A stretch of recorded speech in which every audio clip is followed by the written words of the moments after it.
Welcome back to The Watch, and we have a very special guest on this ALLSTREAM, Raffaello the Metatron. How are you, mate? Hi, doing well. Very happy to be here. It's good to have you.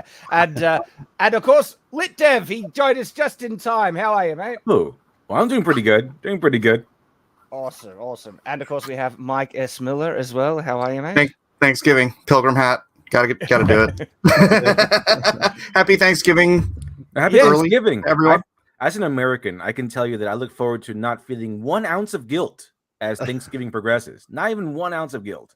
Yeah, why would you? I don't understand the question. Exactly. Well, there's many things to be thankful for. You know that it's funny. So there's been I'm guessing you're referring to. There's a pushback. It's like, oh, Thanksgiving was founded on the terrible kind of the history and all that stuff. Is that what you're referring to? They always mention that on Twitter, like every single year. Like, oh, this is evil, and you shouldn't celebrate this. Whatever, that sort of thing. Wow. Yeah. I'm here to eat turkey, drink beer, and whatever it is that we do on Thanksgiving. Enjoy that's how it goes. Also, like the fact that one side of the political aisle is like, oh, it needs to be a sparring match, while the other side is like, I'm here to drink beer and eat turkey. They try and do that with Australia Day as well here in Australia, and they just like try and no, it's not Australia Day, it's Invasion Day.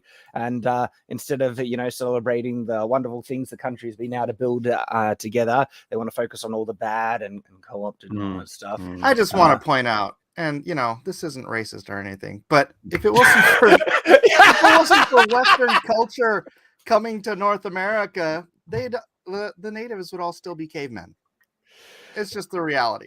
Look at South America. There's still cavemen on this planet, and it's places where we won't go and bring.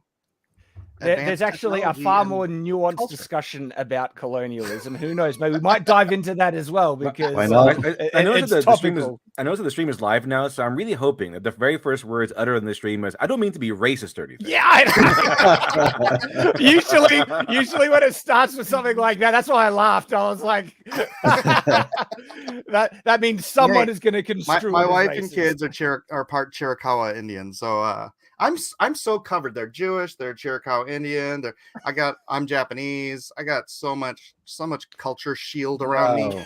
Like, wow. My daughter's dating a black dude. It's like, psh, psh, psh, psh. You got nothing on me. We've got a full-blooded Italian man with us as well. I'm not sure if that counts. I'm not sure, because usually people just throw them into, like, for modern day perception. Not everyone. White is just they're thrown into this one bag, and they don't look at any of the actual nuances and differences. When man, Italy and the wonderful Italians have such a rich cultural heritage and also ethnic heritage as well. That's very distinct and stuff. And to just throw it all in the same bag is actually very disingenuous from a historical standpoint. It is. And the food. I mean, let's not. Man. Molto bene. Molto bene. That's it. Hey, Shad, really? Sorry, I have a question. Can you give me a link to this so I can post it on my channel's community tab so people can come and join? Absolutely. So I will grab it and chuck it in the private chat, and you'll see it in the side. Appreciate. There we go. It's this kind of I don't know how much they do it in Australia, Shad, but in America it's like you're yellow or you're white or you're black or you're brown, right? And everybody that comes over here, it's like that's how they categorize you. You're white. It's like you go to Europe, dude. Every freaking country has its own unique culture going back thousands of years. You go to Asia, every culture has its own unique culture, right? Every place is like this, but you come to America and you're like, you're white, you're black, you're yellow, fight. It's like, it's a type of tribalism I really dislike, and because the white category ends up anyone who has pale skin is thrown into it. It disregards such significant cultural heritage and ethnicity and stuff, and it's very frustrating because, like, for me, I don't consider myself white. I consider myself an Australian, first and foremost. And then if you go back further, I have a wide cultural heritage from Europe, which ranges from Scottish, Irish, English, and Welsh. You know, you could consider those some of the whitest people on the planet, but that's a good yeah. But there's such rich cultural heritage there and ethnic heritage as well, if you want to go into it. And yeah, my dad's side of the family sounds very much like your dad's, or like your side of the family. Well, it's funny. I like the Brookses on my dad's side. We actually come from Ireland, which is interesting because the Brooks family name is an English name. And so at one point they were in England and they migrated to Ireland and then to Australia. But on my mother's side, we've got lots of Scottish in us. It's funny. The McDougall line, I hail from the McDougall line. And so the McDougalls were actually one of the clans that betrayed Robert the Bruce. Oh, no. So I was watching The Outlaw King. Have you seen The Outlaw King, Raf? Absolutely. Yeah. Totally. And that one's not bad. I actually like The Outlaw King. That was a fun movie. Yeah. And Robert the Bruce, he goes to some allies and they betray him, and they're the McDougalls. I was like, oh. Hi there. Present. But I actually really love looking into kind of my cultural heritage because there's such rich history there. And of course, Raf, you do that as well because you've got the Romans there. Oh, yeah. But not just the Romans, you've got the rich Italian medieval era. Man, there is some crazy stuff that it's just so much stuff that goes on in medieval Italy and everything. Yeah, there is one thing. Sorry to interrupt you, but there is one thing that I really like about that is the fact that, as you know, I'm Southern because I'm from Sicily. So already you've got like the Kingdom of Two Sicilies, which is massive when it comes to medieval period, extremely rich. But my dad is from the north, exactly from where Fiore dei Liberi is from Friuli. Oh, yeah. And so, and of course, it's not too far from Milan, which was famous for the armor. So I've got a little bit of both. You know, I've always felt half. You know. And for everyone, for the layman, Fiore di Liberi is one of the sword masters, and we have a manuscript that has many. It's a treatise on swordsmanship, and so many people practice that in HEMA, and it's the Fiore tradition. And so if people are unaware of that, so wow, it's awesome. And one of the things that it just blew me away. I did a video on Shadiversity about medieval Bologna. Oh, yeah. And it just friggin' blew me away, man. I couldn't believe I hadn't heard of it until, before doing that video. And then I basically called it the City of Castles in my video because that's essentially what it was. Yeah. The north has a lot of castles in general, but yeah, Bologna. I'm actually impressed, but you pronounced it right. I'm happy to hear that. So if people don't know, Raffaello is, and I pronounced that badly, is a linguist in multiple, he's actually a polyglot. You speak multiple languages. Yes. And as a result, he takes pronunciation very seriously because you're fluent in Japanese and you look at the right pronunciation in Japanese and everything, and of course Italian, English, it's actually my Italian is amazing. You wouldn't believe it. Give us an example, man. Ciao, come stai? Tutto bene? That's great. All right, so we actually have a good number of topics to just casually chat about today, and we'll get to whatever we get to because I even find the whole thing around Thanksgiving and then what you brought up, Mike, an interesting discussion. We'll probably dive into that. The theme, though, if people have seen the title of this one, is an interesting statement that's come out from Marvel or someone associated with Marvel regarding fans and writers. There's a discussion that we'll have. Before we get to that, because we have such a great guest with Metatron, I want to talk a little bit about some of the I found them great videos that you've made because on Night's Watch, Metatron makes great videos across the board, but you're not afraid to speak up for what is true, even if it offends people. And you've made some just full-on cracking videos in that regard that talk about, for instance, the strength differences between men and women, the nature of race in the past and everything. And screw those people who get offended. It's more important to stand up for what is true and correct in the past. And you made some phenomenal videos. Thank you. What skin color were the Egyptians? I remember was one. Oh yeah, Great that one is. video. Yeah, I get a lot of comments, like where people get really pissed with that one. Which I mean, what can I do? I'm just, that's. Yeah, I think you said it really, really, really well. I think truth is apolitical. Really, truth is It truth. should be. It should be, It of should course. be. It should be. It should be exactly. It should be. And sometimes people, I don't know, they sort of accept a full-on package, whenever it comes to their own, political affiliation, and then they decide to just sort of become biased. And we're all biased up to a certain extent, of course, but we can try to limit it by bringing up, academic learning. And I think sometimes people just get offended because whoever they're following is saying the opposite, and they don't actually go look at the sources, which is the best way to figure something out. I mean, it also justifies certain worldviews they have in the modern day, and they want the past to validate what they're saying, especially if they can claim a certain type of historical oppression on their heritage. Yeah. Well, then that means there's any number of, problematic things that they want to like reparations and the reason I am not doing well in my life is because of past injustices and where I was born and all that stuff, and you should either treat me differently, give me things that I don't necessarily deserve, and all those stuff based on these past injustices, but also to vilify the other groups of people based on a misreading of the past as well. For instance, trying to say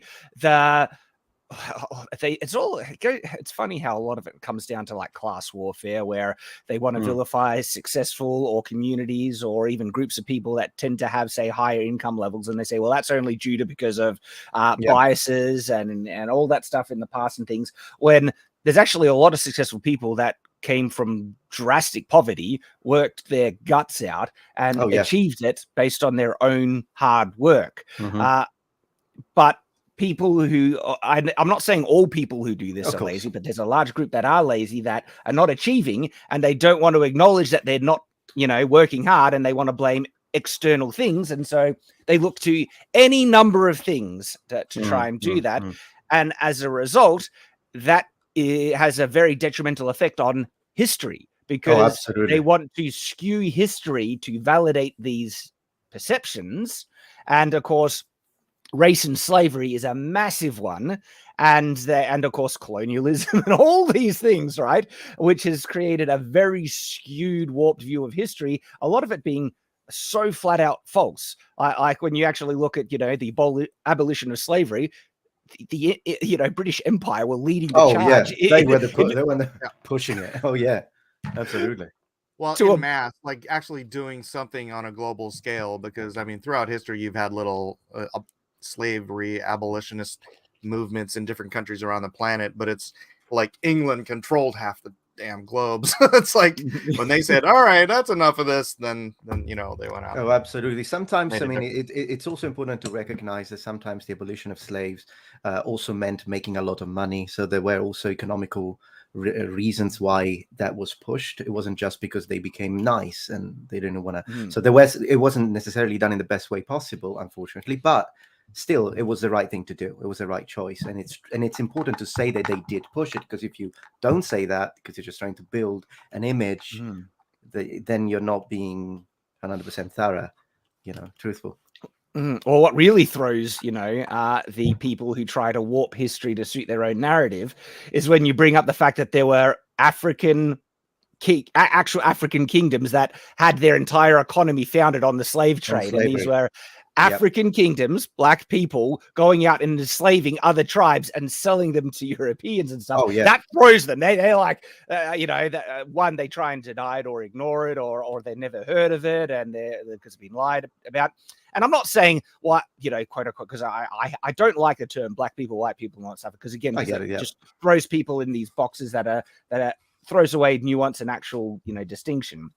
But if you even use that term and say, white people had a hand in slavery, guess what? Everyone culture in the past basically had a hand in slavery. It's like blaming the customer for the guy that killed the cow when he's going to buy some hamburger. Right? It's like you've got the guy killing the cow, you've got the butcher, you know, and then you've got the whole system, this whole chain of people that brought you your meat patty, and then you're like, oh yeah, it's the customer's fault that it's there. It's like, no, first of all, slavery was ubiquitous at the time. African slaves were more expensive than Irish slaves, which they indentured servants. Yeah, right. Indentured but servants. You know, that's the market was there, and if it wasn't for England like being as powerful as they were at the time and saying this is over, then I mean, there's more slaves alive today than there ever have been in the history of the world. So it's not like it's gone. It's just not where. It's not where. Oh, in Western civilization, except for like deep underground with like sex slaves and all this kind of stuff. But yeah. I remember one of my favorite jokes about the topic was I really like when modern day media, the rare occasion when modern day media kind of makes fun of this nonsense. And so like I remember a really good one being from South Park, where they're doing that whole thing where the whole fad where you send in your DNA and you get your old lineage back. And Stan Marsh got back Neanderthal. Like he got back a little bit of Neanderthal, and he just goes the whole thing with, "You all oppressed me. You wiped out my people because you're all Homo sapiens. You all wiped out my people. I demand restitution and reparations and all that stuff. You wiped my people out." That sort of thing. That was great. That was fantastic. Obviously, ludicrous, but I do like it when you see these modern day media people, this mainstream media people, kind of just making fun of this stuff and getting a large audience, appearing on normal television. And I think we're going to see more and more of it. I think I've noticed more and more pushback against this kind of nonsense. And I really hope there's more of it. And I really, really hope that it makes all the woke people sad. I like it when they're sad. Oh, yeah. Oh, yeah. Absolutely. So interesting. I think we have Metatron here, and so I want to capitalize on the fact that this year. And so because you focus on history, your channel is mainly history and stuff, and it's interesting. My channel has that element to it, but I tend to focus more on the pop culture kind of adaptation of history and medieval stuff. Interesting. I'm this close to doing it. You responded to that article recently, Metatron. Great video. It was why medieval knights were horrible warriors. I saw that as well. That's on my list to react to and do a video on as well. You should do it. Did a weeb write that one? Like the katana could cut through anything. Medieval knights were terrible warriors. Probably. It was such a bad article. Oh, that was bad. Yeah, I know. So there's opportunities like that where I like, all right, time to get historical again. And it's fact checked. It actually has the thing, really, the box that says this person, name and surname, fact checked this article written by this other person. So it's like, how did that happen? That's the opposite, the antithesis of what fact checking means. Like even the very first thing that they try and say, that knights were a logistical nightmare. And I'm like, oh come on! One of the whole purposes behind the feudal system was actually a means to overcome the logistical nightmare of fielding a state-run military. And so, instead of having the authority, the king fielding entire army, he can actually basically allow individual lords to raise smaller groups of soldiers and stuff, which saves him the issues. And so it actually solved many logistical problems to field very expensive, highly trained troops. And they missed there. So. Yeah, not to mention that to justify, as a justification for this situation that knights were so horrible, and with the logistics, they said because they didn't go on campaigns in winter, they weren't really good like the ancient Romans. And I'm like, the ancient Romans didn't go on campaigns in winter. What are you on about? It's like they literally built the Castra Hiberna. So because it was really tough, even for the logistical masters of history, meaning AKA the Romans, to mobilize troops in winter. So it's interesting. Isn't that how Hannibal got one over on Rome? He traveled through the winter. One of the reasons. I would say it's a lot of you have to imagine it as it's a wall, many bricks. That's one of the bricks, I would say. But yeah, definitely they weren't expecting that. There are a lot of, and besides, talking about Hannibal, I think one of the things that most people, maybe not most people, maybe I'm being a little negative, but some people don't realize how long he was in Italy for. He was in Italy for 14 years and the Romans couldn't kick him out. Now think about what you were doing 14 years ago. For this entire time, Hannibal is in Italy, and he's not going away. And the Romans couldn't push him out. It's insane until Scipio Africanus. I was told I just have to say, I'm so glad you're here because I was not aware of your channel yet, and I was like looking through your stuff. And I'm like, I have to watch this guy because I'm like addicted to. You ever watch Real Crusades History? Occasionally, I think that channel. I love it. I mean, it's really dry and really whatever, but the information. I'll just sit there and listen to that stuff forever. So finding your channel, I'm stoked. I'm gonna be like drawing the next issue and just listening to your stuff. I hope I'm not too cringy because occasionally I get cringy. Oh, dude. I love cringe. Raph, you've seen my videos. You know how cringe I go. Yeah, but you're the king. You're the king. You can do whatever you want. The king of cringe. That's what it is. But I wear that title proudly. I was told that Hannibal was this kind of ravaging Italy for a very long time.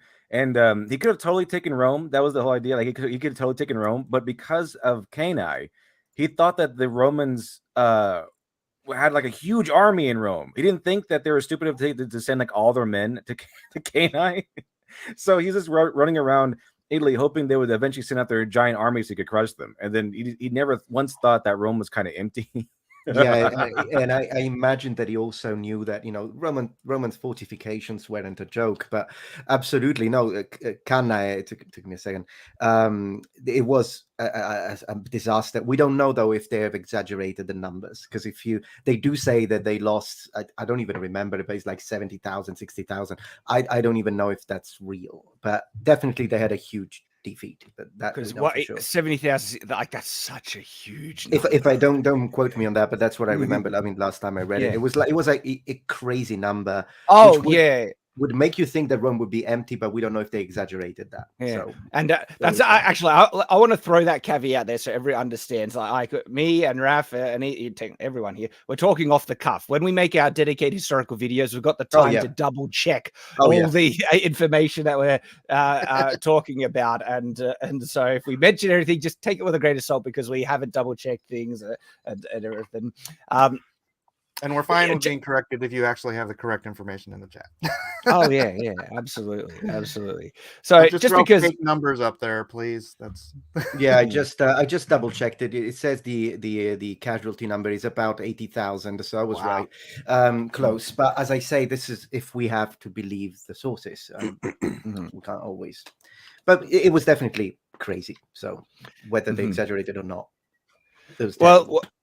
I mean, on that note, one of the fun things, because just from my own experience in looking into history, I've learned that you always have to be careful and try and see both sides of the thing. And when you actually look into it, I almost invariably always find a very nuanced situation where you can try and see the perspective of both sides. Whereas what they like to do in the modern day, to suit their agendas and justify, certain oppressions, everything like that, they want to, for lack of a better term, whitewash history, sanitize it to push it in a certain lens and oversimplify it to the point of just being utterly disingenuous and stuff. And I mean, one example I find interesting is, how vile and bloodthirsty and violent the Vikings were. And look, the Vikings were. Hey, Royce, how are you, mate? Doing very well. How are you doing? Good to have you. Hi. So this is Thank you. Royce. This is Raffaello from the channel Metatron. It's Raphael.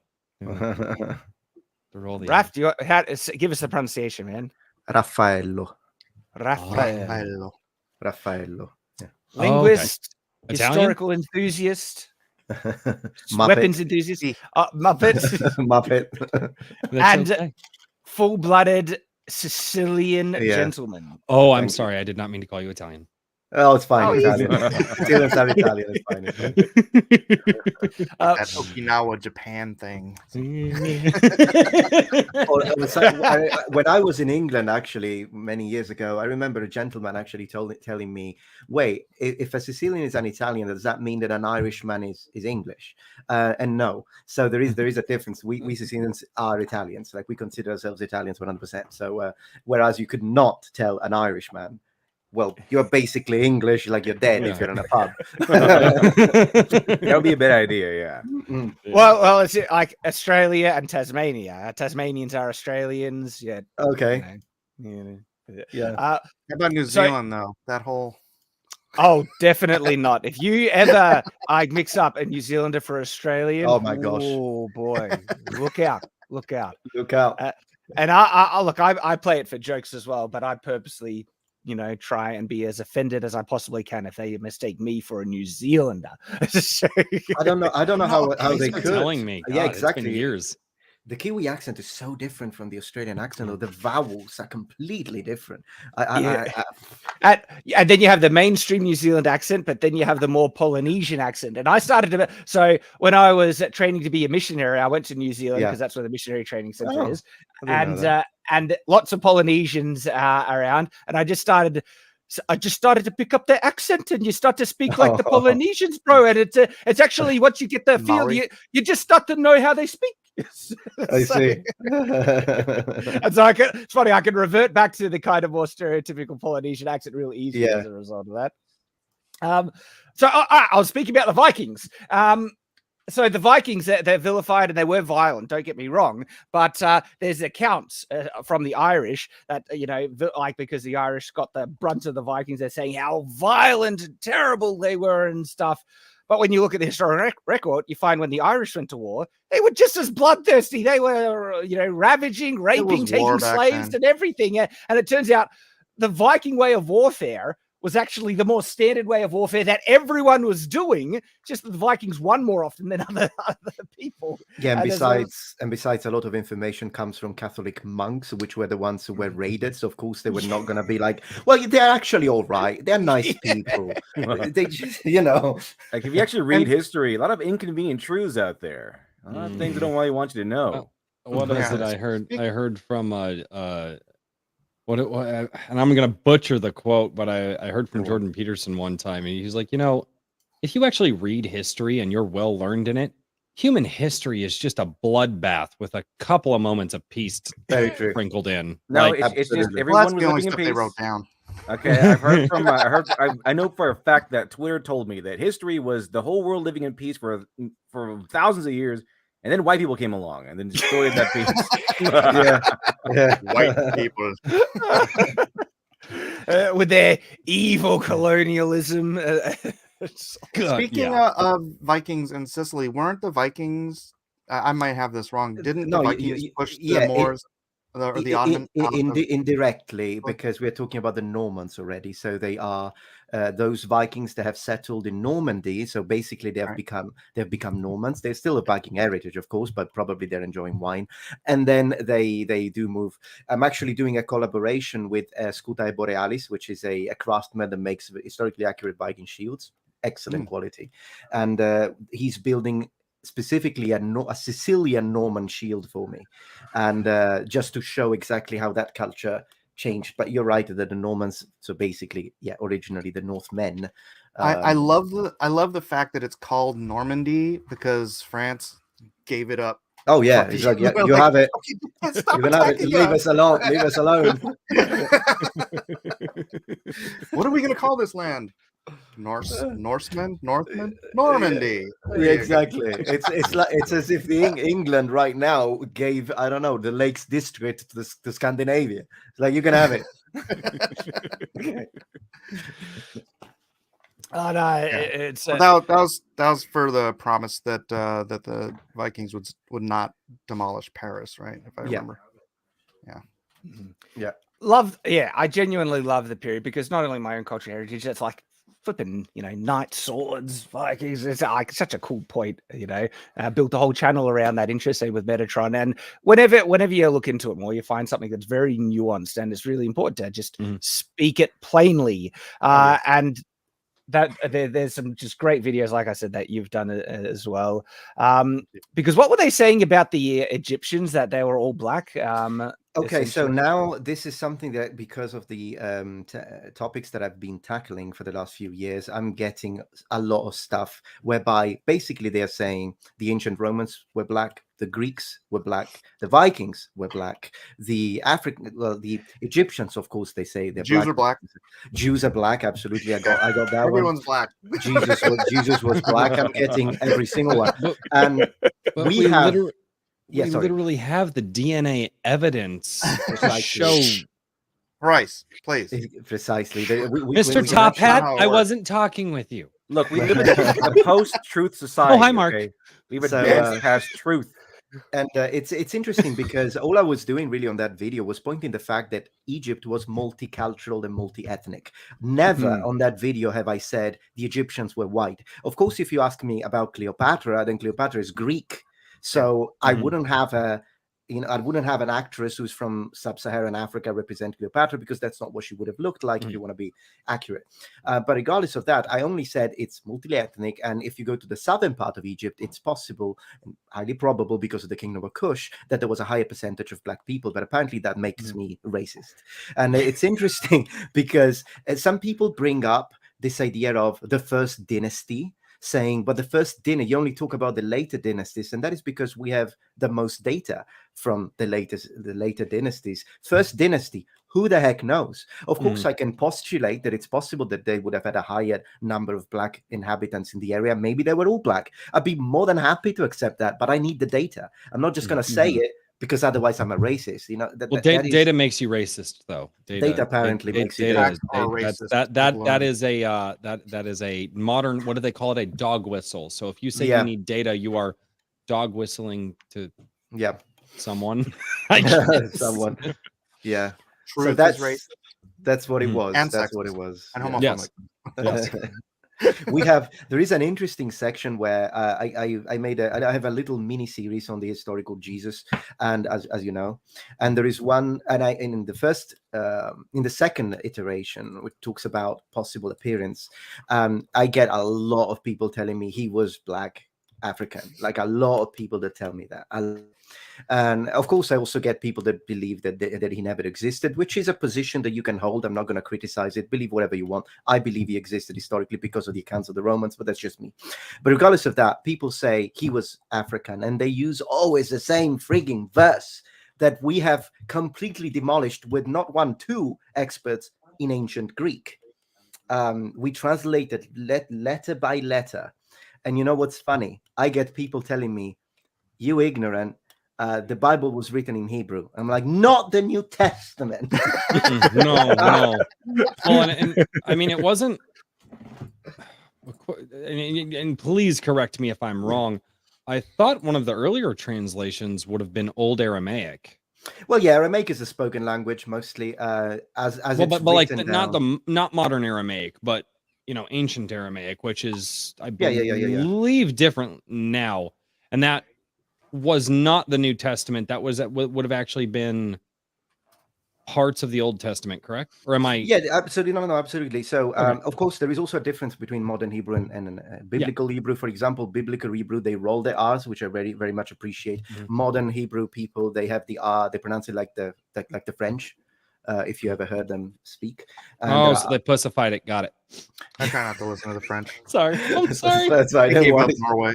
No worries. So easy. And I am a lot French. Like I We can tell. We can tell. You look French, Royce. Also Canadian. French Canadian. There you go. Oh, no. There we go. Get out of my country. There we go. Yeah. My mom, I'm so proud. My mom, obviously, she had a permanent green card, but she was so over the moon, because she finally just became an American citizen this year. So she's in her 60s, and she's like, you know what? Yes, I should become one in about 3 years, because I married an American. So congratulations! Thank you. Awesome. No, that's fantastic. Yeah. So I'm in the US cool. now. Awesome. Wonderful. Sorry, that was a little side note. I apologize. No worries, I'm just no worries. I'm really happy for my mom. Like, I love my mom. Like, oh yeah. Who doesn't? And if you don't, why? I've never met your mom, so I couldn't really. She's awesome. So, just because we're talking about historical nuances about the past in regards to interesting topics, one of the things that I'm not sure if I'll ever feel like I am well researched enough to do a dedicated video on this, Raf.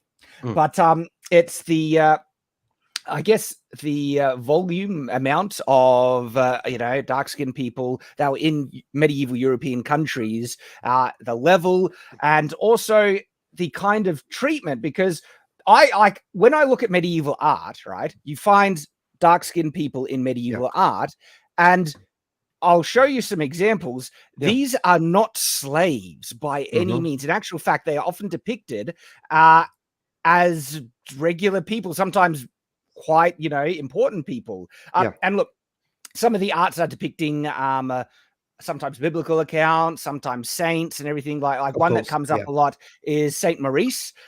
He's a black saint. But like, if people want to try and figure out what the medieval mindset was regards to race, do you really think medieval people, if they felt black people were inferior to them, would have a saint that's dark-skinned, someone that they revere? Basically, what I'm finding when I look at all these like medieval artworks is that the medieval period was actually not very racist at all. They had their bigotry, but skin color was not part of it. It was more like, oh, I friggin' hate the French, or probably like a nation. You're from the other city across the river. Yes, exactly. Yes. I mean, it's closer to what you actually have, believe it or not, in Canada. The French and the English in Canada, they hate each other like bad. If my mom told me that had her grandfather, so my great grandfather, found out that she married my dad, who was from French, she would have disowned, or he would have disowned her, period. That kind of, it was that kind of differences, it was, which was more cultural. Yeah. And so there was definitely bigotry, but it was usually between cultures and societies. It's that way in Asia to this day. All the Asians hate each other. It's interesting because you can see a connection to ancient Rome and their approach to black people. Look at that armor; that looks amazing. I know, isn't it? This is Saint Maurice, okay? And Maurice was interpreted as being dark-skinned, and it comes from an account where I think he saved some Christians. I forget the exact one. I read it, but now I've forgotten and everything. And so he was enshrined as a saint, and so you see Saint Maurice pop up a decent amount. I think this is of the three wise men, and the gifts there. But then there are ones that I have no idea what the context were, but it's like, and you find Look again, at that. I know that one. Yes, I've seen that one before. And the armor looks like amazing. Look at the the cloth. Absolutely. But look at this, like you have like a group of dark-skinned people, that's actually in medieval garb, like during this battle. There's really interesting depictions of dark-skinned people. Now, as to they were obviously aware of dark-skinned people, but it's I feel a misconception to say, oh, there were heaps in the European countries. Is actually it was still very exceptional to find, probably exotic. That's what I'm thinking. That like my like as I look at this stuff, I start to get the idea that there actually seems to be a trend that in the medieval periods that they looked on dark-skinned people as more exotic than lesser. And that's actually interesting because, as I was saying, for example, the Romans weren't necessarily racist; they just hated everyone the same way. So, if you weren't Roman. If you weren't Roman, you weren't Roman. I mean, exactly. That's like the old school. It's kind of the old school bigotry. If you're not part of our city, we're Roman. If you're not Roman, then we hate you. That sort of thing. And I know for a fact that that's also elsewhere as well. Like I'm pretty sure, like the tribes in like Gaul and the around Rome, they didn't like each other either. The Germans freaking hated each other, which is why I went nuts on Barbarian Season 2 when I recently made a video about it, because they're all like, yes, we the German people unite. It's like, where, on what planet? Because they freaking hated each other. And the Romans used it because the Romans were great at using that. As far as I remember, tribalism is as old as mankind. As far as I remember, the Germans actually uniting under one banner was actually kind of more of a recent thing. It wasn't really. Yeah, it wasn't really like a thing that's always been. It's like the tribes over there, they just hate each other because they were not part of their tribe. Yeah, that connects specifically to what Shad was saying about how people are willing to change history so that it will suit the political message that they're trying to push, which is a problem because then you are literally not only it's dangerous because you are in a way teaching something incorrect to the people that will consider that to be their first primary source of, unfortunately, entertainment becomes a source of information for people. And then that's problematic, because you're just trying, and then that's why I was kind of angry also, if we want to really bring it all up, with the representation of the homosexual relationship that you have in Barbarians, not because an homosexual relation would be out of place in the classical period, it wasn't, but the way they represented it's different from what, for example, Sextus Empiricus, who is the Greek philosopher whom talks about how homosexual relationships work in ancient Rome, tells us about it. And in Germany, they weren't as open-minded as they were in Rome, for example, just to say one. And also they literally took these two real characters and made them gay, even though they weren't. So I don't have a problem with a gay relationship, just don't change the facts. The thing is too, is it's all over over the classical artwork, the the homosexual relationships. It's everywhere, littered throughout stories. And yet for some reason it's only now that people have accepted it, and it's like, no, everybody goes through periods, right? And it's, second verse is same as the first. Like, human beings, we although we make, oh well, we're here now and so the world must be different, it's really not. It's really not. It would be surprised how little human beings have changed. That's very true. In the last several thousand years. Oh yeah. Absolutely. No, the rise and fall of culture and technology and all that stuff. Like those guys are watching the what's it, Ancient Apocalypse show. Oh, I did a video on it. It's great. Yeah, and it's really funny because from a biblical perspective, it's like if you just step back and you're like, oh yeah, there were giants and there was high technology probably prior to the flood, much smarter, longer lived people that understood way more than we do today, and they could put together like stuff that we can't put together today with our highest technology. And it's like, it all makes sense if you believe in the Bible.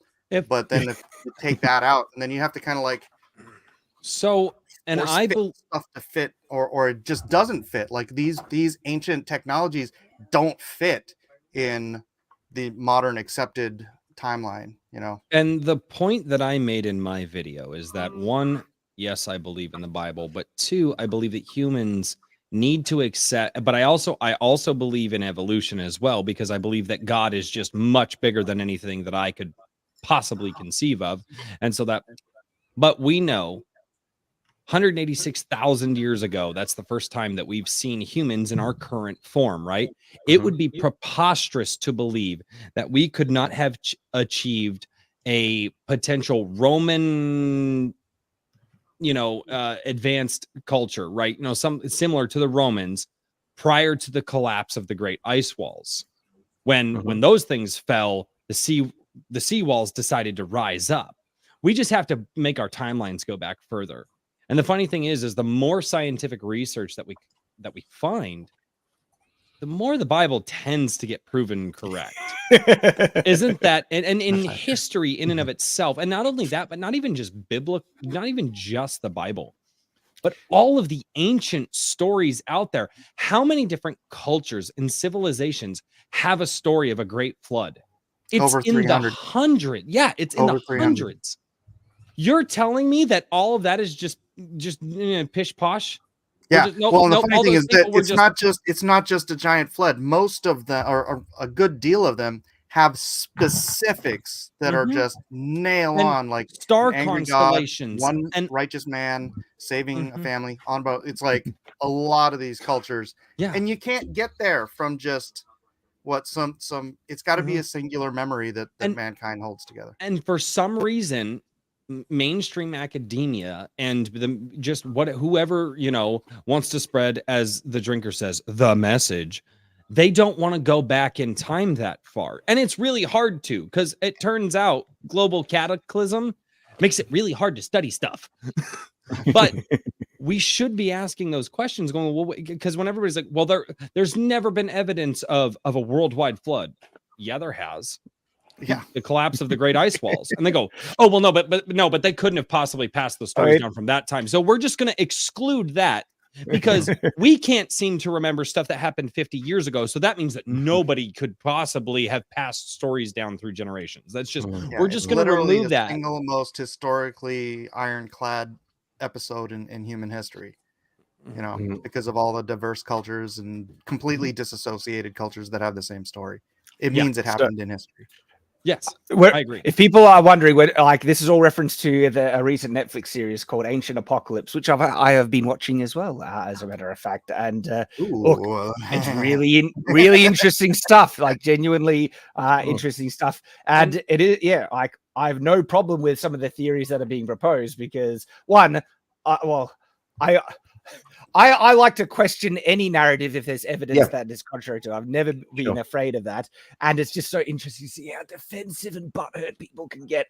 I mean, Metatron, you saw the whole, right-sided archery shooting debate thing that I had. Like, you raise that, even one small thing, and the people who are, are invested in the pre-established narrative, wow, do they get butthurt and they attack and... No, it's important to even people sometimes that think that they are being scientific or think that they're being historical.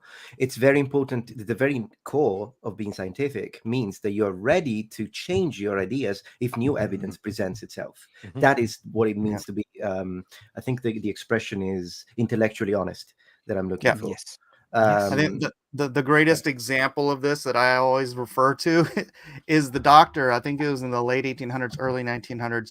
Who discovered or figured out that if you wash your hands between operations, your patients die less, right? And then he tried to bring this very simple thing to the medical association of the time, and he was practically freaking laughed out of medicine. And it wasn't for like 30, 40 years later that they started to go, that guy might have been right. We thought of a good idea. How about we wash our hands before operation? What a great idea we just had. Yeah. I did like that whole debate with the bow and arrow thing, because it really felt like the defenses were, I don't care if it's possible, it's impossible. How dare you? It was just so funny, man. I had like legitimate people who made traditional longbows and arrows and archery instructors, people doing it for, like years upon years, flat out saying that it can't be done because the arrow will always fall off of your thumb rest because and then you will injure yourself if you try to do it with heavy pound bows and everything. So I just go and do it. It's not impossible, guys. Yeah. You see what Shad's doing right there? That's impossible. I don't care if he's doing it right in front of your eyes. Exactly. Dude, I one of my best friends from high school, just for fun, used to take thick wall PVC pipe, heat it with a torch, flatten it out, PVC pipe, throw a string on it, and use it as like a 65-pound bow. And just like with PVC pipe. And he was really accurate with it out to probably 20, 30 yards. Like with it, it's PVC not complicated. Huh? So I'll end off. I want to get this image down, but I left it up because I just find this one in particular is interesting, where you see, dark-skinned people, and they are wearing really fine, medieval clothing. They look to be complete equals to who they're associating with, and it's just like a really intriguing piece. That's like, I just drew that hat in a page on Shadow the Conqueror. That's funny. Oh, really? Oh, that's great. And so, I don't know if I ever get around to doing a dedicated video on the subject because I would like to try and find some responses with numbers. That'd be great. I want you to train an AI art generator to make medieval art like this. It'd be pretty funny. Oh my god! It would look like a Picasso painting. You could do that, and on that segue, speaking of AI art, I'm down the AI art rabbit hole, and I've been doing lots of fun things. And I like to just show some of the more recent stuff that I've been doing. And so just recently, I tried playing around with getting it to generate some background kind of landscape shots of Everfall for concept work, and you might find it interesting. I'll just bring it up. It is. Oh, actually, it's not up yet. Hang on. Let me open one of the images. So I'll start with this one, and I'll share that. There it is. So. Wow. Wow. That's incredible. 100% AI generated. And so this was actually, wow, this could be a great example because there's some kind of Asiatic looking structures on that island, floating island. And it's like, this could be Chures, like an example of, one of the settlements or villages from the Churasian culture in Everfall. And it's like, okay, that's kind of cool. Like this one, if you take out the water, I was like, wow, floating islands, the floating islands. Yeah. That's like, that's perfect for the floating islands. Actually, the one you showed before, just shape wise, is what I had in my head for Blackheart's hideout. Oh, really? Yeah, Blackheart's Den. Yeah. This stuff looks great for concept art. Like, it looks fantastic.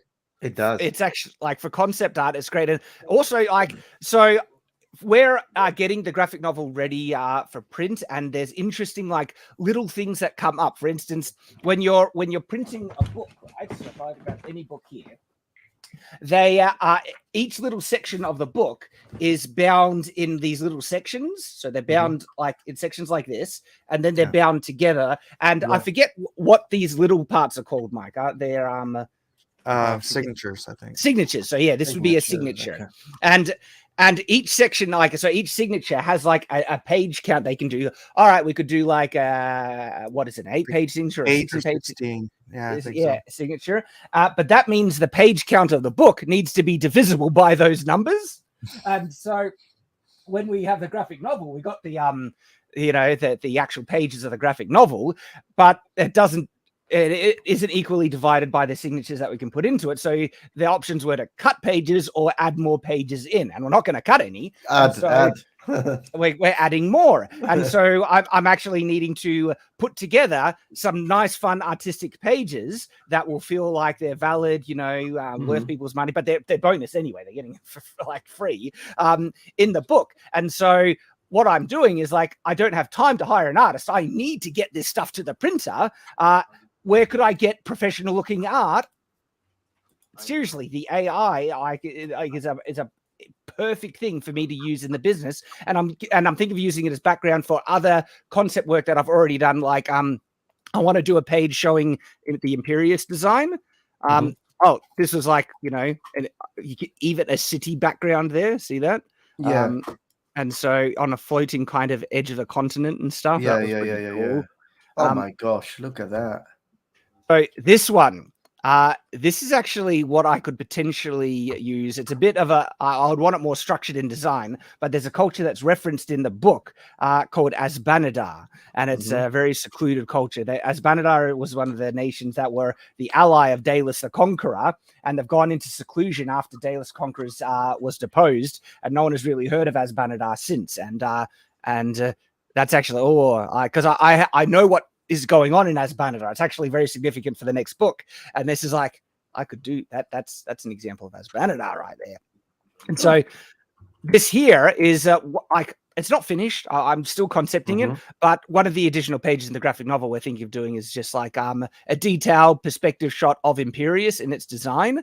And to dress it up, I was like, throw in kind of like a background, view of like a continent, like a floating continent. Yeah, it's just one of the ideas I'm playing with, but I think that would look really cool. It does look really cool, yeah.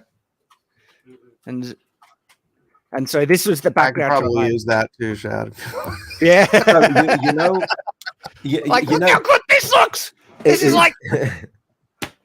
Yeah, just to give you a little feedback on that, it's interesting because I think if I just imagine the two swords without the background, it would look more technical. So it also has some, there are some pros to that, but with this, it becomes more immersive. So it really depends on what you want to, I think, convey. out of the two, because with this it feels like these swords are part of the world.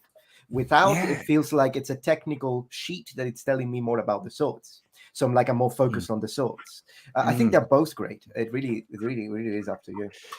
Yeah, so I haven't decided exactly. These aren't finalized things. This is just the additional work I'm needing to do to get the best quality product for the people who back the campaign as I can. And even this could be a page on its own. Just like absolutely a concept piece of Everfall, the world, where you see the edge of part of the continent with settlements and stuff, with a floating island. This is my favorite piece and this piece actually required, again, making a composite, having more artistry and involvement to guide the AI to make what I want.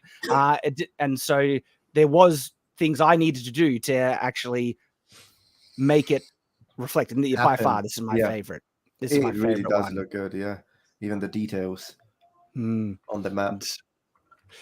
And so these were I was trying to get a city piece, not happy with how these turned out, but they're still pretty cool, So a city extending into the sky. This one is cool, just how showing what different parts of the world could look like on Telos with look at that. Milan masses. No, great. You need to just send me all this stuff. I mean, if you share my screen, this is kind of how I've been doing the floating isles, just in general. Page 13, I just finished it. But yeah, I've been sort of doing this similar shape, but yeah, getting more varieties of shapes for the floating isles, especially when we get to that part of the story. Right. This is just sort of these are the ones that are kind of all over the place. But when we get to a certain area called the floating isles, it's I'm going to need different, different ideas for how those islands can take shape. But I'm 13 pages in, everybody. Oh, look at this! Look how great this looks. I freaking love the clothes. Look at the details on the clothes. One of the ones that I love about this is the sword on that lady's hip right there, and the belt that's holding it there, Mike. I loved the details on this one. This one here? Yeah, right there. And so, that's a little big. This isn't. Well, you didn't have a problem making it a little big on my stream. But there was also you see the coach features. Again, little detail. See the coach? You see the Darkstone driver underneath the coach, which pushes the coach along. And so this is because they have different levels of Darkstone devices. And this is a wheeled-based Darkstone coach. And there are flying skyships, but they also have ones on wheels. And so seeing Mike draw that is awesome. That's great. I kind of wanted to make it look, because you want to encase it and make sure there's no light getting in, because it's just the sunstones that are doing the driving. So I kind of made it look a little bit like a safe. Yeah, I love it. And then you see the control levers for the driver's seat there. It's brilliant, man. And so what page number is this for the 13? So we are 13 pages into the development of volume 2 already. Volume 2. Wow, look at that. Yeah, this is, and man, volume 2 is going to be a monster, Raph. We're looking at 120 pages at the moment. Wow. Yeah, I can't wait to own it, honestly, because it's going to be great. And I can't wait to get it to you. It's really exciting.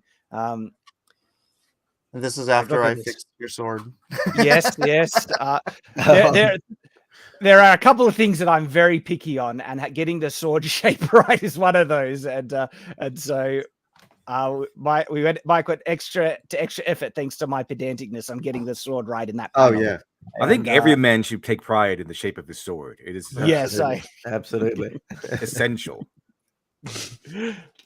So yeah, I've got all 13 pages, but I'm not real worried because there's no real spoilers for a while on this book. But I just want people to get excited about it. It's like I was at first going to be I was going to be penciling it and then having somebody else ink it in order to make it go faster, because it's 124 pages and I don't want it to take forever. But I realized that as I was penciling tight enough, and I was penciling it digitally, so I was penciling it tight enough to hand it to an inker. I was like, you know, I only need to do about 20% more effort here, and I'm just inking it. so I just started inking it and told my inker, sorry, we'll be doing. Oh, this is a good. You're fired. I've been wanting to ask you a you're question, fired, Mike, basically. because I've never been able to ask an artist this question. What are the differences that you've noticed between on paper and digital? Are there pluses and minuses, or do you just say digital is just the way to go? I really want to ask the opinion of people, like, you know, honestly, if I just had all the time in the world, I would want to do it on paper. I would. Here's the process I've come to appreciate is doing my breakdowns on digitally, because it's so much easier to go through, and it's like, if his head's too, 10% too big on this, I have to erase the whole head and then redraw it, right? But if it's digitally and I'm just doing breakdowns digitally, I just select that and I make it smaller or bigger or whatever. It's like I if I have to shift an angle on something, it's so much more forgiving in the pencil stages. But I love traditional inks, and as much as this is looking, pretty good for. Why is this not zooming? Zoom. I don't know why that one's not zooming. By the way, people, yes, that is QSEG. You got to see QSEG depicted for the first time in that preview, so and people have been excited to see him. See, as much as this looks like traditional inks, it's a really good brush on Procreate. I love real tools. I love real brushes and real quills and doing all that stuff. But it really, when I'm doing it traditionally, I'm super fastidious about it, and it just grinds me to a very slow halt.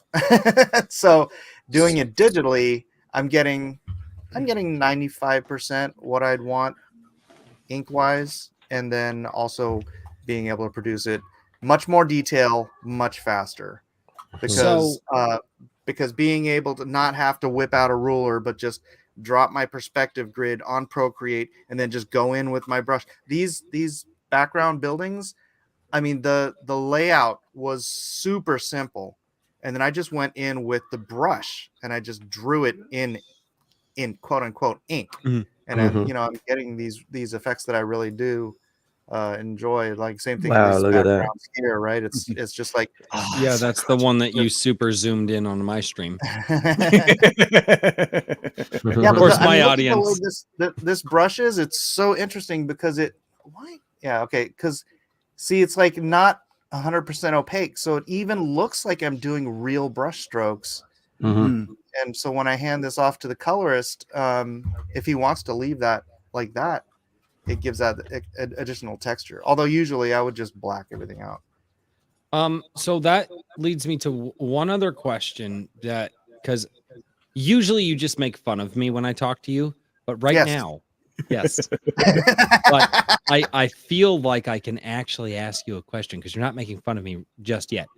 But give it a second. Do you feel that younger artists are coming in with the all digital mindset? Are they coming in with the paper mindset? And do you feel that an artist coming in with I'm just going to start doing digital, are they going to be lacking? Are they going to be missing some of the things that might be necessary? I think they'll just develop a different skill set. My friend Elliot was talking about this on one of the Drawn and Quarter episodes, how he met this young dude and he'd only ever drawn digitally and he was fantastic. But when he was at a con and he was asked to do a commission on paper, he didn't know how to freaking use a pencil. Seriously. I mean, he like literally his drawing, his real world drawing. He's using garbage. This essentially. Like this is not a pencil. But his real world, without all the little, like, I can snap lines to grid, I can snap lines to curve, I can do there's all these fun little cheats in that save you time and make your lines cleaner and whatnot in Procreate. I don't know what program this kid was using, but you don't get those cheats in real. You have to whip out a freaking French curve. You have to get your You have to get your ellipses out. You have to do. There's all these real world tools you have to deal with, and this kid just apparently couldn't. I'm sure he could learn quickly because he's got the basic, talent level, but he lacks the particular skill of putting pencil to paper. So, look, it realistically, if he can get a job doing all digital work for the rest of his life, then what difference does it make? So the geometric mindset isn't necessarily you do lose the geometric mindset when you're doing all digital to a certain degree if that's where you're starting. Whereas when you're not starting on digital and you go to pen and paper, you very much have to be thinking of the geometric mindset, how the shapes work, how everything is going to scale together. Whereas in digital, you can just go, oh, that didn't scale, click. Yeah, and change it. Yeah. That doesn't look right. I'll just modify it. Right. It's like I was saying before, if his head's 10% too big on paper, that's me erasing and redrawing. And like, if you don't have that understanding, it's like you think that everything you draw is just going to be unfixable or whatever. Then yeah, it's a weird. It was weird for me to hear that because it never dawned on me that someone would have trouble going from literally, using a stylus, which is supposed to look like a pencil, feels like a pencil, you're drawing like a pencil, but then you can't do it with regular pencil and paper. It just, I'm like, that's so bizarre.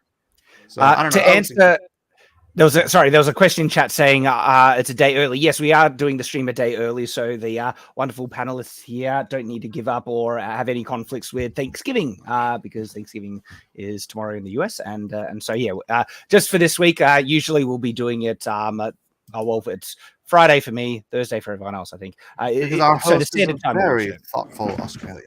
Yeah. Shad's a time traveler. He's from the future. No, the past.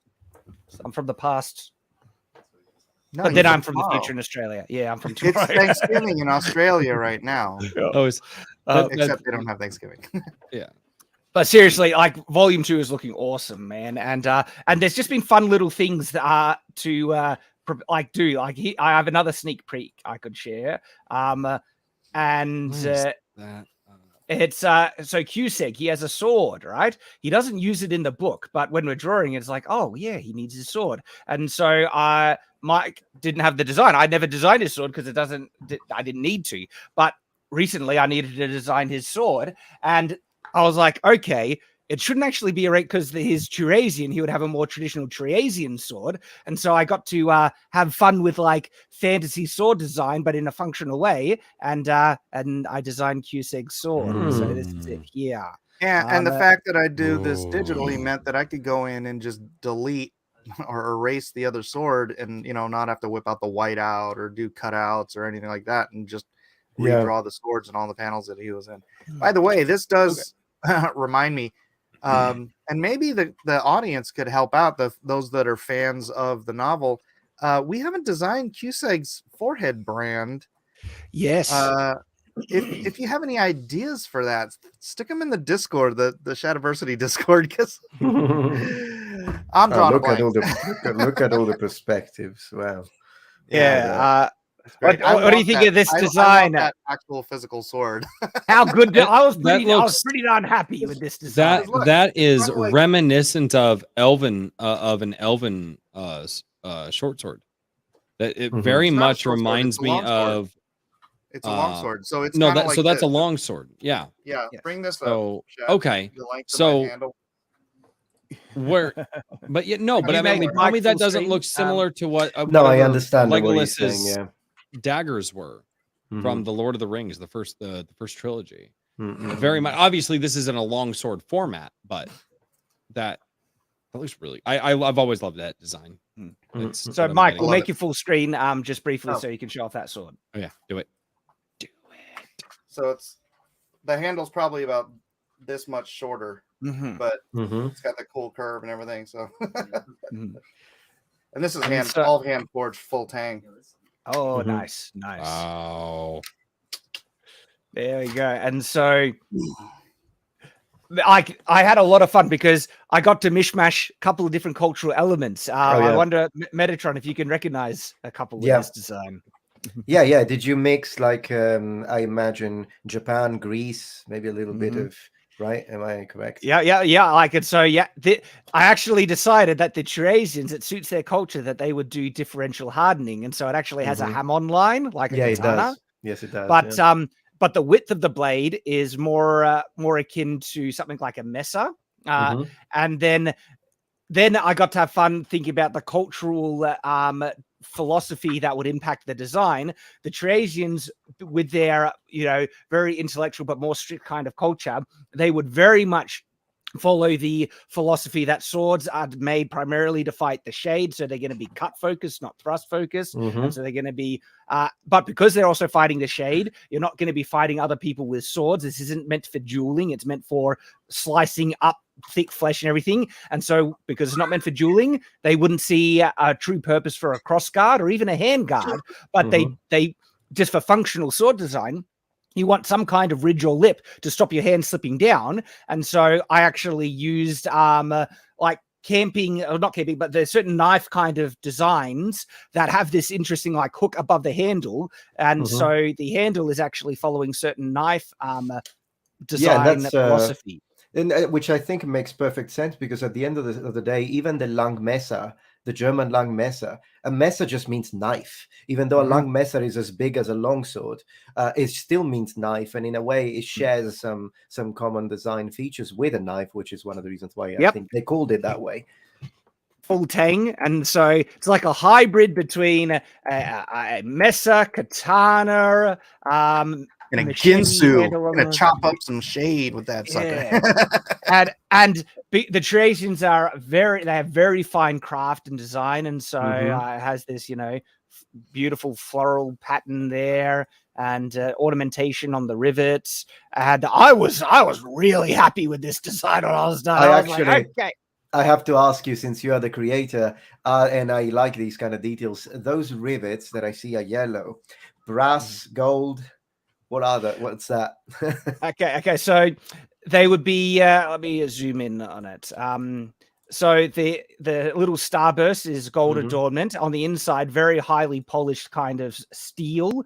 That's just reflecting the light that makes it look white. I understand. And the scales, like type of almost like I wanted this as something that looked bright, because they like brighter colors, and so a marble kind of effect that they could work with. It's really big.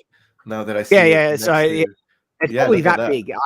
I was judging between two sizes, and that's the size that Cusack has, and so it's a big chopper. It would be be a beastie weapon, this thing. Just like Schwarzenegger says, "Get to the chopper."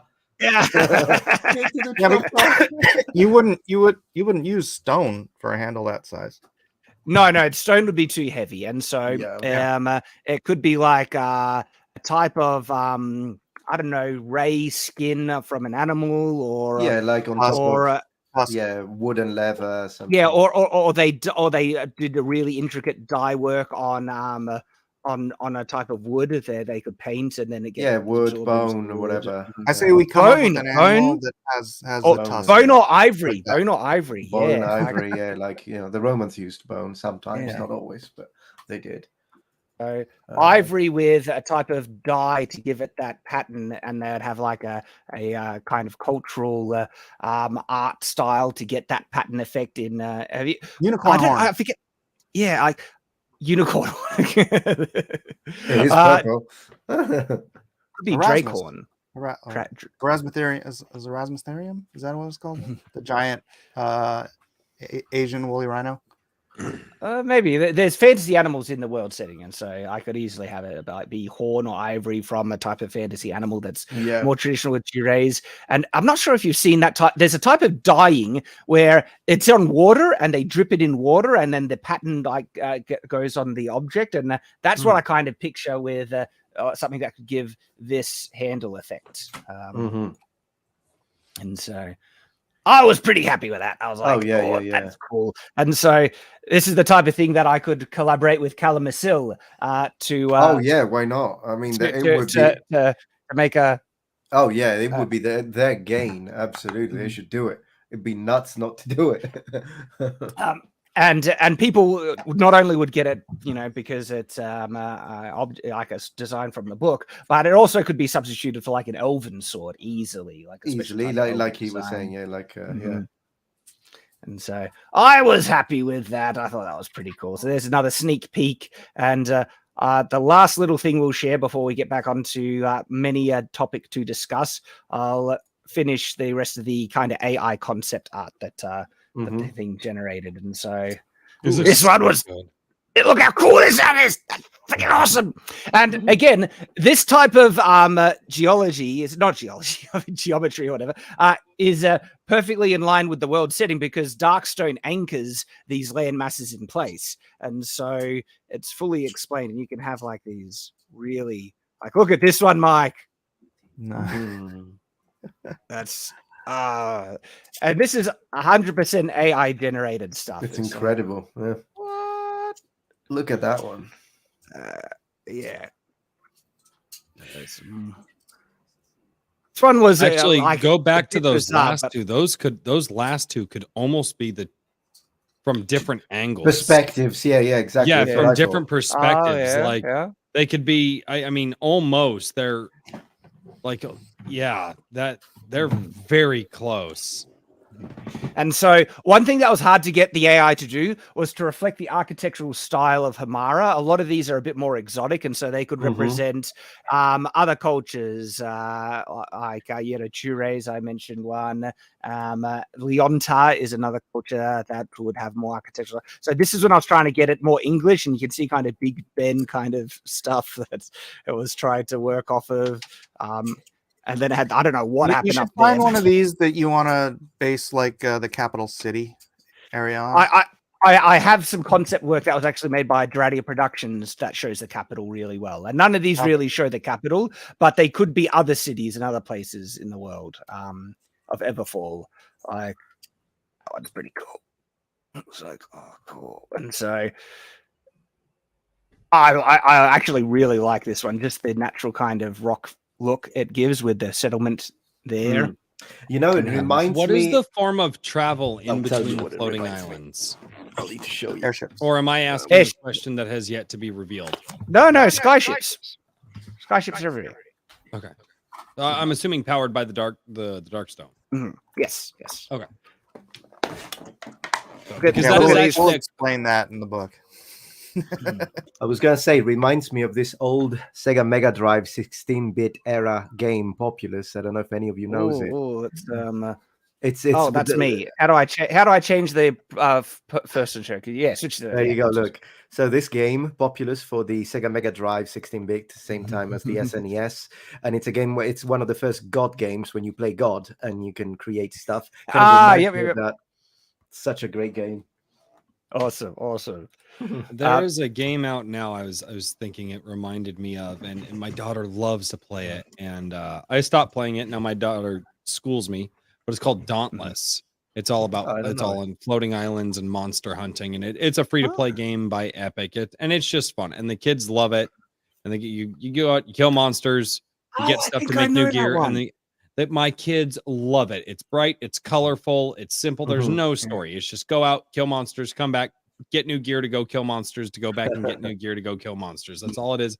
But it's based in a floating island world. And a lot of this just really reminded me of that. I mean, what I love about this is like, see the variance in kind of the landmass design where it's got variety and stuff. And it's like, okay, there's some really cool concept work. Like this one. This is such a good example of some of the floating islands. I love that. Yeah.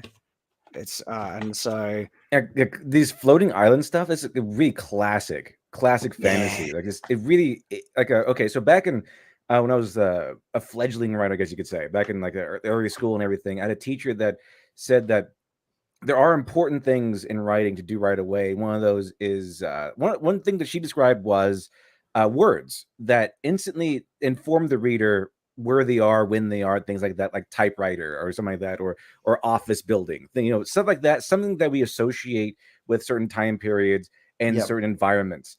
And like, to me, the floating island is immediate fantasy or sci-fi. Like, it's so otherworldly, yet it connects to ours. We know what they are. They're islands. but it's so otherworldly to see them floating around in the sky that immediately you get sucked into it's something fantastical, something otherworldly. So floating islands to me they've always been fascinating. Does anybody here know what the first depiction of a floating island was? Oh, no idea. Does anybody? Because it seems to be really popular now amongst a lot of fantasy writers. Yeah.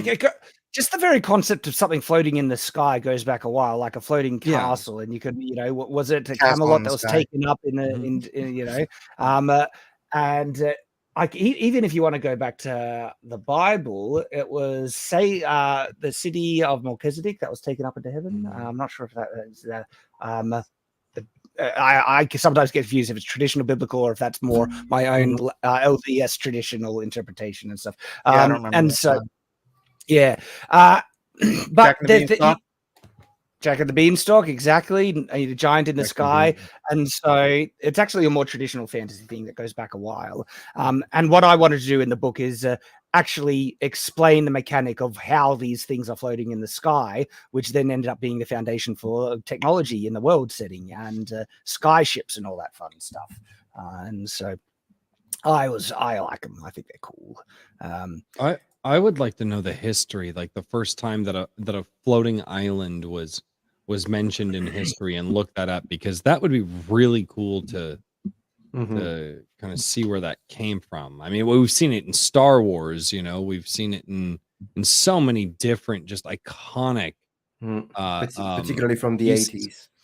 Yeah. And so it's like, and they were all drawing from the same, a lot of these people were drawing from the same places. And so, and the sad fact about human history, what we talked about earlier, not too many things are original, but there can be, interesting takes on them. And I just, it'd be really cool to figure out what is it? In the treatise De Grandin et Tonitrius, on hail and thunder in 815 AD, the Carolingian bishop Argobard Leon describes Magonia, a cloud realm populated by felonist aerial sailors. Can you go back in the private chat, please? Then you got to go all the way to 1726 in Gulliver's Travels.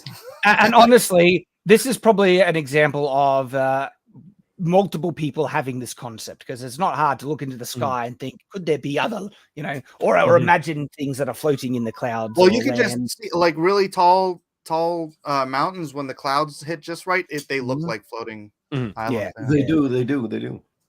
And so I suspect lots of people just thought, hey, this is a cool fantasy concept, and then convergent evolution, where different people come to that idea, and then it gets more adopted into fantasy a bit more and more. And I thought it was always a cool thing, but like I said, I had that pet peeve that specifically, I think what annoyed me is when you see the floating land masses in the movie Avatar, and they just say some type of weird, I don't know, what did they try and say? I forget. It was it's been a while. I hated that movie. Electromagnetic something that caused the thing, and I was like, hang on, if there is something that is so strong to hold up these things by some type of field mechanic in the atmosphere or whatever, you'd barely be able to fly straight. You're like, as soon as you get into whatever is holding it up, your ship a bit throwing it off. And I was just like, all right, that explanation was a bit weak. If you're gonna have floating land masses, give us a good logical explanation that makes sense. And so that's what I did for my book, one that made sense. They're made out of helium. All right, so segue time. Guys, did you hear recently that it was revealed that Marvel doesn't want fans to be their writing? The fans of the... Oh, yeah. Yeah, about that 5 was years ago. fantastic. Like, wow. I have Nathan looking for the specific article. They're just outright admitting this stuff now. Like we used to say, we've been saying this for years. Like, oh, they don't like fans. They hate the fans. They outright despise people who want to actually adhere to everything, the actual continuity. And for years, it's always been no, you're just not an actual fan. Like it's been blaming the fans, like you're not real fans. You don't like this stuff. Really? Now they're outright just saying it. Like we hate you. We don't like fans. We want exactly. But they denied the it for years. They've been denying it for years. Years. It was just, it's been in other words, put this in more relevant terms. It's been a conspiracy theory for years until they find like, you know what? We don't like you. You don't like fans. That's what they say. Literature Devil, can you just stop being a bigot for like 5 minutes? For like 5 minutes. Can like 5 minutes. Being racist? Can you just stop being a bigot, please? So that would make me a lot safer. I kind of went over this. I kind of equated. Remember that story of the hen? I think it was a hen who wanted to make bread, and so they got like the bread. Oh, you cut out, Lit Dev. Are you still there? Hello? Can't hear you. Oh no. Lit Dev. It was Marvel. It was Marvel. Susan Wojcicki had problems. Susan Wojcicki, He's talking about the hen that wanted to make a pie or something, and then went around and asked all the different animals to help make the pie, and nobody wanted to help make the pie. I'm back. Right? Yeah. Okay. I think it was the pie. I mean, we only went that for a second. But yeah, and then like, when the pie was done, that's when everyone wanted to join. Everyone had time when the pie's done. They had time to come eat. Mm-hmm. But like to more modern version of the story would be that when the chicken wanted to make the pie, all the animals not only refused to help, but made fun of the chicken for wanting to make a pie. Like, how dare you want to make a pie? You're such a loser. Only losers like racist pie. Yeah. Racist like pie. Well, the thing is, it wasn't exactly a racist at that point. It was just like, you're a loser for wanting to make pie. Only losers like pie. And then the chicken made the pie. It was great. And then like all the chicken's personal friends like loved the pie. And then later on, once everyone found out that the pie was great and the chicken got like a big deal to produce the pie and sell all over the country, the other animals come in and say, "Oh, you gatekept us out of the pie. We always wanted to help you, but you didn't let us help you."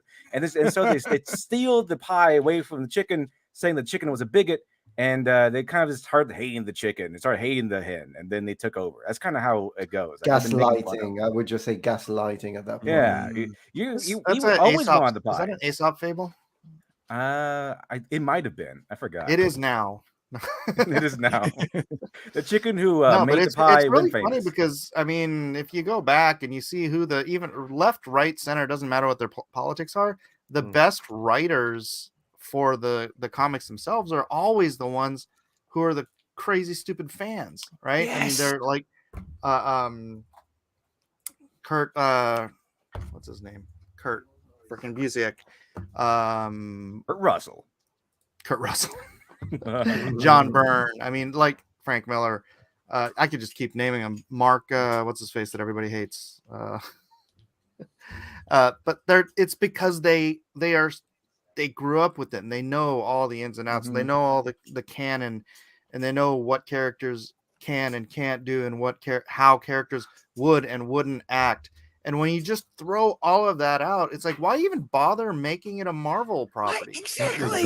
Make something new if you want.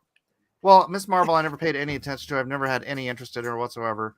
So I don't know if they're doing that good or bad or what. But Mark Waid, thank you, Neil. But Mark Waid's one of the best freaking comic writers ever, and it's because he doesn't let his politics get involved. That he's just a super fan. He's a super fan, and when he writes as a super fan, not as some. It's like, Tom Taylor, who can't help but stick his politics and everything. And it's so interesting. I as the highlighted text here, Marvel Studio producer Nate Moore says being a huge comics fan is actually a red flag when hiring MCU writers. It's look, you guys mentioned it. We've known this for a while. They're just coming out and saying it. How did they think this would play well or make people have confidence in the MCU at the moment, or anything like that? Like, by the way, did you ever hear the Stan Lee quote when he was asked about race swapping characters and everything? No, what's that one? Allegedly, back in 2015, he was asked about this stuff, and Stan Lee reportedly went. It's a longer quote, but to shorten it up, he goes, "It has nothing to do with being anti-gay, anti-black, or anti-Latino, or anything like that," he said. "Latino characters should stay Latino. The Black Panther should certainly not be Swiss. I just see no reason to change that which has already been established. When it's so easy to add new characters. I say create new characters the way you want to. Hell, I'll do it myself." That was allegedly what Stan Lee said back in 2015.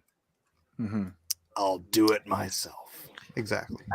It makes complete sense. And also, like, is it surprising that a country that has a majority white population has most of the characters reflect what the majority, statistical breakdown of the, society is? It's not a shock. It's like, is it strange that all the characters in Japanese anime are mostly Japanese? This should be a shocking thing, right? For example, I think the original Aladdin story originated in China, and the original Aladdin was, surprise, surprise, Chinese. Like, what? Yeah. And wow, chat, you're right. Aladdin. American, not white. You're right. And there were black characters in Marvel Comics from the very beginning, everything like that. But like the LGBT representation is an interesting one because the amount of LGBT people in the population actually are very small. They're like, and the amount that they're getting overrepresented in media actually skews the amount. Like most people shock. Is this surprising? The actual perception of the rate of the normal population. People, you go out and you ask people, they think that half the people in the world are gay because they watch so much Bravo. It's crazy. Yeah. Night on Terra says, seeing Miller talk crap about Taylor is funny. The two of them made Injustice comic run epic. I'm not talking crap about Tom.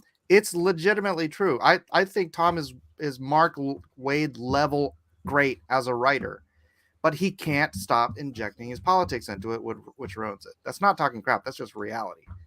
Oh, by the way, Stanley also said something about that too. He said, I think the world has place for gay superheroes, certainly.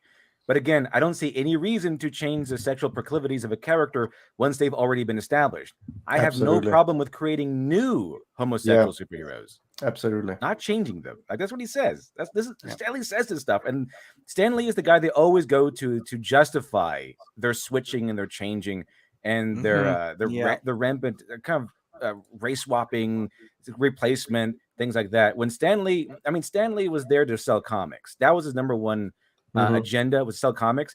And by doing that, he knew, all right, let's just shotgun new characters. Let's make new characters constantly because some of them will succeed. Some of them will obviously fail.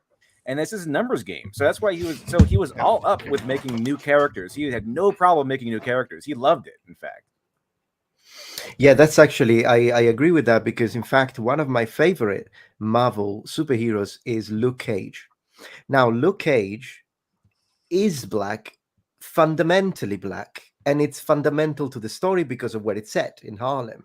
Yep. Now, imagine if you take someone like, when you take someone who has been white for the entirety of its existence as a character, and then you just paint him black, but he wasn't brought up with the same difficulties and problems and struggles that Luke Cage, who was brought up in Harlem, was brought up with. So it's not a real connection to people who want to feel represented. It's a fake connection. Luke Cage is great representation. I don't think they're just taking someone who is, the way he's written, he looks black, but it's a white guy, type of thing. I don't think that works. You mean like Johnny Storm? I don't know what that is. I'm not very much into yeah, from Fantastic Four. That's what they did.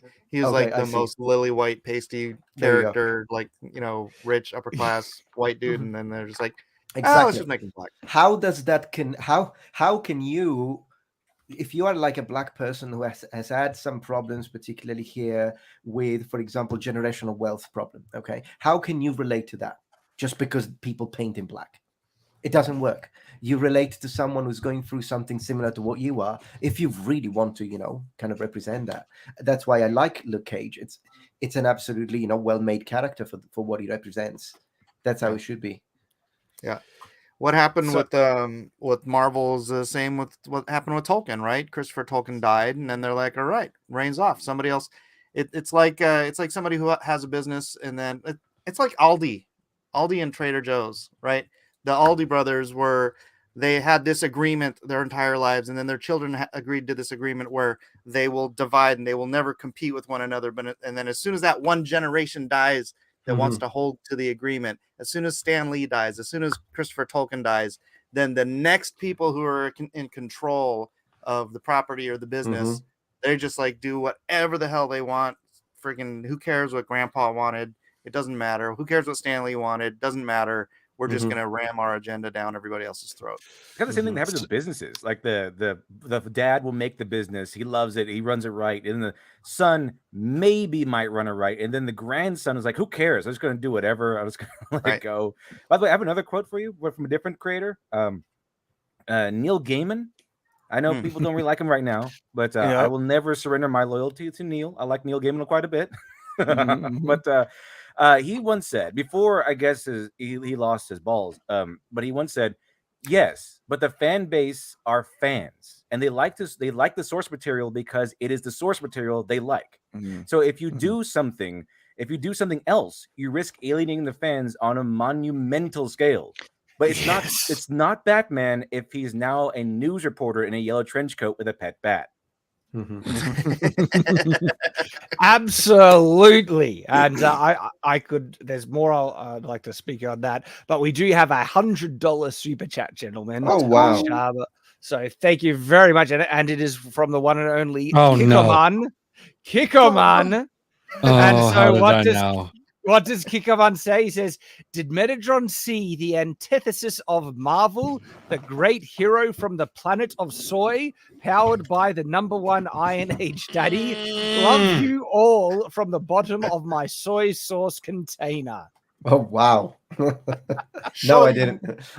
Show you. Kikoman. So the great hero from the planet of soy, powered by the #1. So he's referring to himself, Kikoman, I believe. I see. He is the great hero there. Powered by the #1 Iron Age daddy, which is Royce, the #1 Iron Age YouTuber. Still don't like it. Still don't like it. So Kikoman is a great fan, and he is on a quest, Metatron, to make soy sauce Chad again. He feels, soy has been co-opted to like soy face by the woke movement, and he doesn't like that, and so he's trying to make it. It's a noble endeavor. Yes. And I think soy sauce is absolute Chad. Soy sauce. Oh yeah. I love soy sauce. Especially the original stuff that was like fermented and whatnot.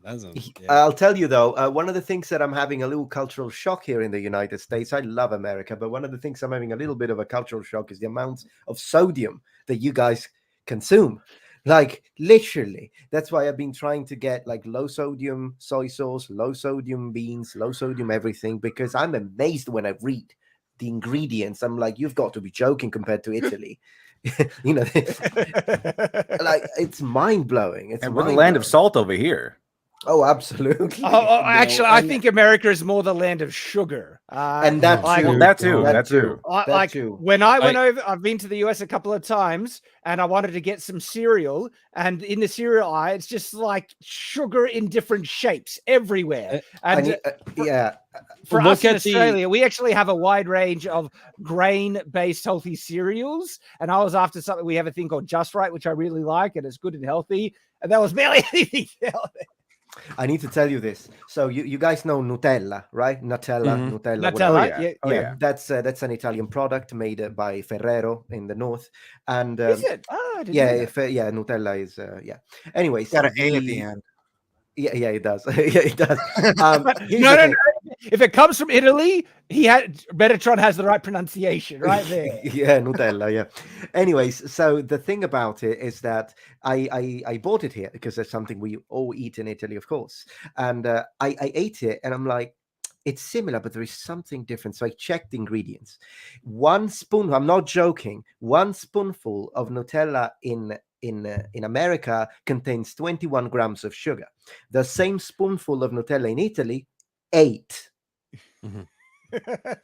Doesn't surprise me. It doesn't surprise me, man. America. So if you want to go on this rabbit hole, and I'm going to encourage everybody to do it, just not on this stream. Go on the rabbit hole and figure out exactly how duplicitous the American food industry is, specifically when it comes to the sugar industry. And also remember that the food pyramid was not designed by the Department of Health in the US. It was designed by the Department of Agriculture. Yeah, I totally trust the Department of Health too. I am just throwing it out. And I know I don't trust them either. I trust the government so much that I don't send my kids to their schools.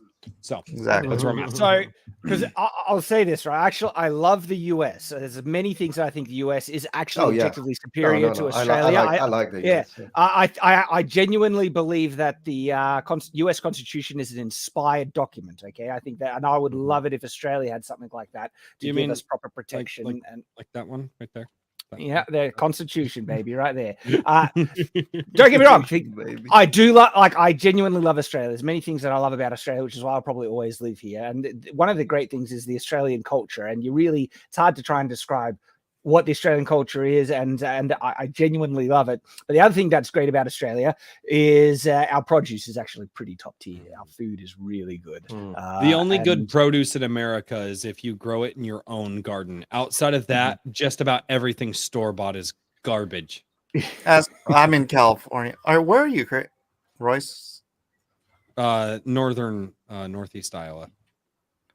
Oh, you're in Iowa. East Coast. Okay. No. I'm like smack dab in the middle of the country. I'm see, I'm in California, dude. We get all the produce is grown here. It's crazy. It's like when I moved to different states, I'm like, what's the deal with the produce? No, I get it. I'm like, the best places to find it are food. Unless you pick it out of your own garden. Farmers markets. Farmers markets are one, but even just those food trucks on the side of the road where the dirt is still on the tomato. Yeah, no, I know what you're saying, because I'm in Tennessee, so I mean, and tomorrow for Thanksgiving we're going to Alabama, which is where my wife's grandparents are from, and it's I love the food, like I freaking love the food in the South. American barbecue, that's the thing that you guys friggin' rule at. Bloody American Creole, you gotta have. But Metatron, you're Louisiana. from Italy. The farmers markets there are famous for just go in the morning. You don't even need refrigerators. You just go in the morning, you get your food, and you cook. Oh yeah, no. Even when it comes to bread, that's another thing I'm having a little trouble. Because in Italy, bread is baked twice a day in bakeries. So you always have, like, Italians are so fastidious about fresh bread that at 6 p.m., my mom will order new bread because the one she got 3 hours earlier, it's not fresh anymore for her. So that's, we have a bakery right down the street at Italian. So many incredible foods come from Italy. Seriously. And you could imagine that they would be made so much better in Italy. The greatest thing on earth is fresh made gelato in Italy. It doesn't match anywhere else. On the planet. You can get gelato here, and it's good, but in Italy, it's like licking heaven. It's so it's amazing. Great. My wife and I have been on a journey to try, and we've been rather successful at it, thanks to my wife, not me. I drink beer and do this. My wife, literally, but to make everything that we can homemade. So she will actually make fresh bread.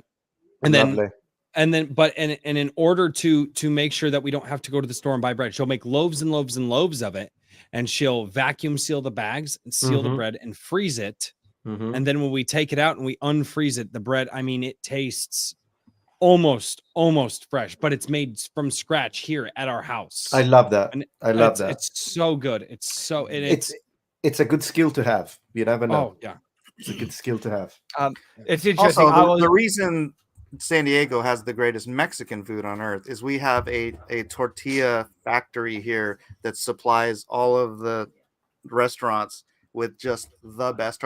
You can't even go to LA and get a good burrito because it's like there's whatever the delivery from this factory is. That's where all the best Mexican food is. Because Colorado had some really good Mexican food. No, you've never been to San Diego, dude. Forget it. Dude, I literally went. I went to Cinco de Mayo from people who were from Mexico. They I am don't telling know. you, yeah, BS. They don't know, bro. The Mexicans don't know more than the Californians. No, I'm gonna interrupt. This is a rabbit hole. All right. I don't know why, but Mike is correct. So, thank you, Shad. We may move on now. Boy, I wonder who's paying who. Well, Royce, if you pay me something on the side, maybe.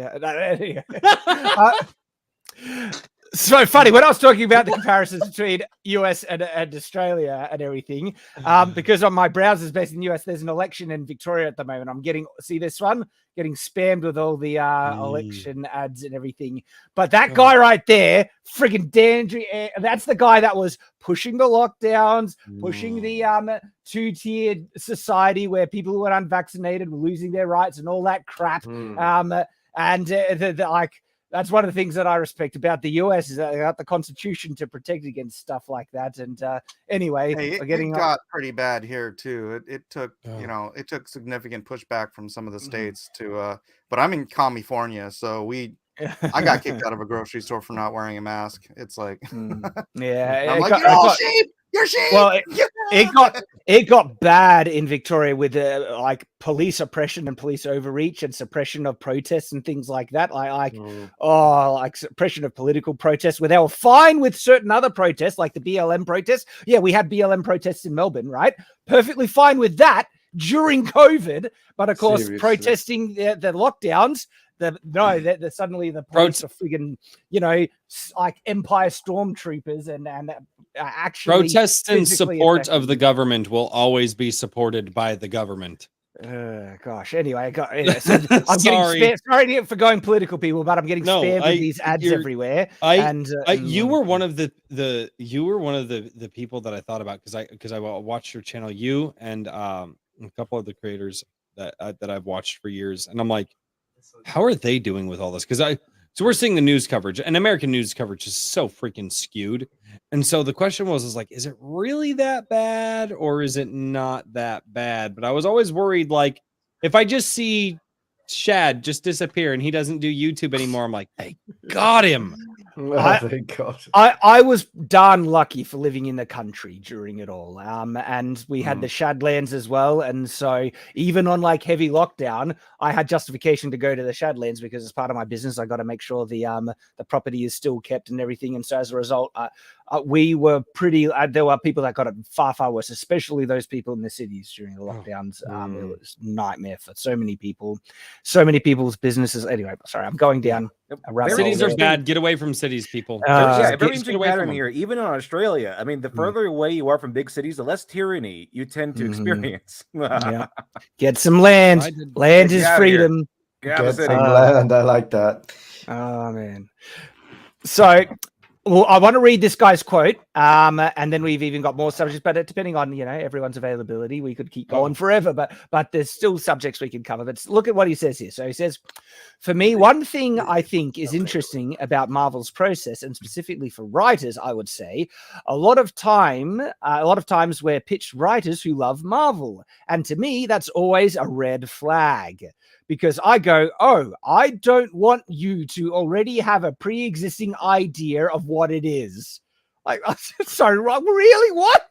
Like, that mindset is just so anti-canon, anti-fandom, the IP of what it's based on. He goes on to continue. Because you grew up... Who is the person that's being quoted here? This is Nate Moore, who has been a producer on many MCU films from Captain America, The Winter Soldier, to Black Panther, Wakanda Forever. Doesn't surprise me about Black Panther, Wakanda Forever. He says, because you grew up with issue 15 and that's what you want to recreate, I want someone who's hard on them. I want someone who's hard on the material, who goes, so when he says hard on the material, he wants someone who's critical on the material. That's essentially what he's saying there, who goes, what is this? I think there's a movie here, but maybe we should be looking at it this way. And I think, again, the best example of that for me was Marcus and McFreely, who weren't comic guys coming up, but were like, wait, Captain America? This seems a bit weird. This guy's too masculine. Yeah, like because many of the changes. He's all like moral and stuff. Yeah, he's patriotic. That's problematic. We can't have Captain America be patriotic. The U.S. is a country with inherent bias and all that. Moral, patriotic, self-sacrificing. Get out of here! It's so hard not to talk politics when you read things like this because it's inherently entrenched in politics. Well, I have a theory about all this, and they're not really doing it to get it, because there are, of course, the argument, the age-old argument for this stuff has been, oh, we need to have fresh pair of eyes on this. We need someone who's unbiased from the source material so they can have a fresh perspective and give the audience something cool, unique, and whatever. Something divorced from being steeped in quote unquote, what was it? Limited by the source material. But to me, my theory is that I'm thinking that they don't really want anybody on staff that knows the source material better than them, like the person leading the way, leading the project. They want to be the smart guy on campus. Like they want to be the guy who knows it all. And whenever they make a decision, my theory is they don't want someone popping up and saying, "But in the issue 27 of Captain America," they don't want any of that stuff. They want people who don't know the source material, but who do know writing or are able to work with them, but are unable to show them up in front of people. That's my theory. I mean, this confirms so many of the criticisms we had. And one of the fundamental ones was that we're dealing with creators or so-called creators, showrunners and writers that lack the talent to make something new that has their own, messages, ideals, philosophy and everything like that, because they're not talented to make anything popular. And so they want to co-opt something else that has a pre-existing fan base, just gut the heart and core of what it is to inject their own interpretation onto it, to carry their message. What they did with the Wheel of Time TV show, I'm so angry with what they did there. They did it with Rings of Power, and we see it again and again and again. And this is just absolute confirmation on what we've been saying the whole time, because if you loved the source material, you wouldn't be okay with what they're doing to the source material. The changes. Here's the ironic thing about this particular guy using this particular character, and someone pointed out in the chat, the Captain America movies were great because they did stick to who and what the character was. So this is exactly the wrong example that he. For example, here's Captain America, which they didn't do what I'm saying they should have done, but but it turned out great. A true fan of the source material, right? If you combine that with a talented writer, that if they actually are a talented writer, they'll be able to look at the source material and be able to see very clearly what is great about it. Like, this is what makes it great. We need to keep that true, but they'll also be able to see what some of the maybe perhaps silly elements could have, because there are silly elements in the original stuff, right? And there are areas for improvement without changing the core and the stuff that people loved about it. Because I mean, like, there was a lot of silly stuff in there. Superman shooting a little Superman out of his palm and stuff, like there are some wacky things going on. There's decades and decades and decades of real material to comb through and find good stories. You don't have to just say, oh, I'll just make up my own story and try to make it. Just make sure he has a uniform look based, sort of like the character. I mean, to me, the correct way of doing what they're trying to do here would be, or a better way of like a better example would be, to me, the Nolan trilogy of Batman, where his idea was, whether or not you like those movies or not, or whether or not you think they're good, but the thing is, those three movies, at least the first two or so, were clearly examples of them wanting to do Batman, but with a different aesthetic, like a different perspective. Like, what if what we took Batman and put him in the real world? That's kind of what they were going with the Nolan trilogy. Yeah. And it wasn't we're going to make Batman and we're going to disregard all source material and everything and make him totally new. They took what Batman was. They took the hero. They took his aesthetic. They took his quest for justice, his backstory, the murder of his family, his angry stage when early in life. And they stripped him of the fantastical elements of the superhero universe and kind of put him in the real world. And he said the fantastical elements, but what made the trilogy so interesting was the fact that they're kind of tying everything to the real world. Like, what if he existed in our world? And they kind of grounded a lot of the fantastical elements into like machines and terrorism and things like that, which made it feel more grounded. So that's kind of like a good example of what they're trying to do here. But what they're trying to do for real, they're saying that what they're trying to do for real is trying to push their political agenda and saying we're grounding it by putting in social issues and political crap. That's kind of what they're doing. Yeah. Take this opportunity to say bye because I need to go back to editing. But it was a pleasure. It was a fantastic absolute pleasure. Nice to meet you. Thanks for joining us, Raph. Really appreciate it. Love you, mate. Thank you so much. Have fun with the rest of the discussion. We will, mate. Catch up. Thank you. Bye, bye, bye. Bye, bye, bye. Yeah. I completely right, because there are ways to experiment or to a new twist on original stuff, but the most important thing is keeping the core the same, right? And what we're seeing in more modern, like, you know, Marvel and stuff, they're doing the opposite, where they're gutting the core of the true elements of what these characters were and just keeping the visual aesthetic mildly similar, wearing a skin suit of what it actually was. And we see it with so many properties. I look what they've done to Thor recently, and they're doing it with Doctor Strange as well. And you know they're going to do it with the X-Men as they were doing it with Thor a while back, though. Like, sorry, that's a rant that I won't go on. Sorry. But no, I was my favorite version of Thor was Infinity War. That was the best Thor that we saw on screen, bar none. The other Thor movies is I've seen them, a lot of them, multiple times, and they just get worse. With the exception of the first one, I still like the first one probably as much as it's not a good movie, but it's it starts the story. But I think we're just hugely spoiled. I know you're younger, but actually all of you are probably younger. Actually, how old are you, Lit Dev? Don't ask that. But it's like, you know, growing up. How old do you think a devil is? Since the late 70s, early 80s. This is like the comic nerd's wet dream of just being able to watch comic content all the time. It's like all we had back then was like that crappy 70s Spider-Man show, and then like, you know, the cartoons, some of the cartoons that Stanley was managing to get produced. And then, you know, you hit this point after the 2000s where it's like comic book movies all the time, and it's like it's we're so spoiled that it's like back when in the 80s, let's see, we had Batman come out, and everybody thought that was great. I mean, realistically, that Batman movie is not good. And the Punisher came out, and you're like, yeah, the Punisher. And then Blade came out, and all these like individual things were coming out, and it was like, you remember in the Eddie Murphy joke about the salty cracker, when if you haven't eaten for 2 weeks and then someone gives you a cracker, you're like, oh man, this is the best cracker on earth. This is the most wonderful thing. And then suddenly you realize, was that was Delirious, right? Was that Delirious? Yeah, something like that. Yeah. That's what's happening here. It's like you're sitting here nitpicking. Can you imagine if any one of those Thor movies had come out in 1985?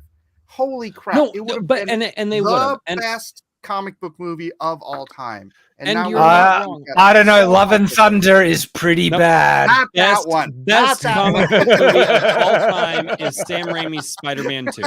That's the best comic book movie of all time. Sam Raimi's Spider-Man 2. Legit great. Yeah, I love that movie. That movie is what got me into watching the behind the scenes. Yeah, I still have the release edition of that DVD. Like my sister bought it for me when it came out. I still have it. I make my son will watch it with. Sorry. No, you're right. Like, we've had a superhero golden age that ended with Endgame. It has just gone off a cliff since Endgame. And Endgame wasn't good. Right? Endgame was not good. That's what's so sad. I feel like that golden age ended with Infinity War. I really do. I loved Thor in Endgame.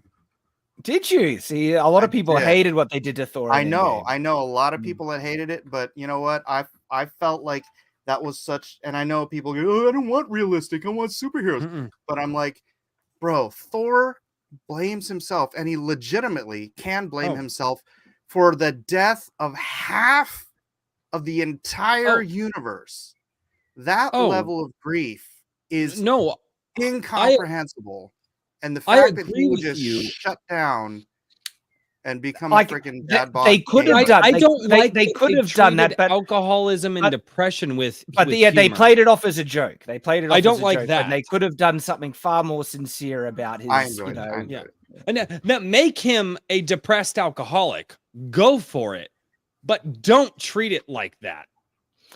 Also, don't get me wrong. There's actually things that I actually genuinely love in Endgame. Endgame, I still need a credit with the emotional payoff and high I had when I watched it. I really, really remember enjoying that film. And some of those moments, like when he picks up Thor's hammer, that was awesome. Avengers Assemble was incredible. I'm sorry, there was some really fun moments. It gives a really great kind of arc for Tony Stark's character and ending that he, and there's some good, really good elements I do enjoy about Endgame, even though I know there are many objective flaws with it. But after Endgame, things just really go off a cliff. Like one of the first ones we had was it's Loki, like they strapped a jetpack on upside down and jumped off a cliff. Yeah, it just feels like that.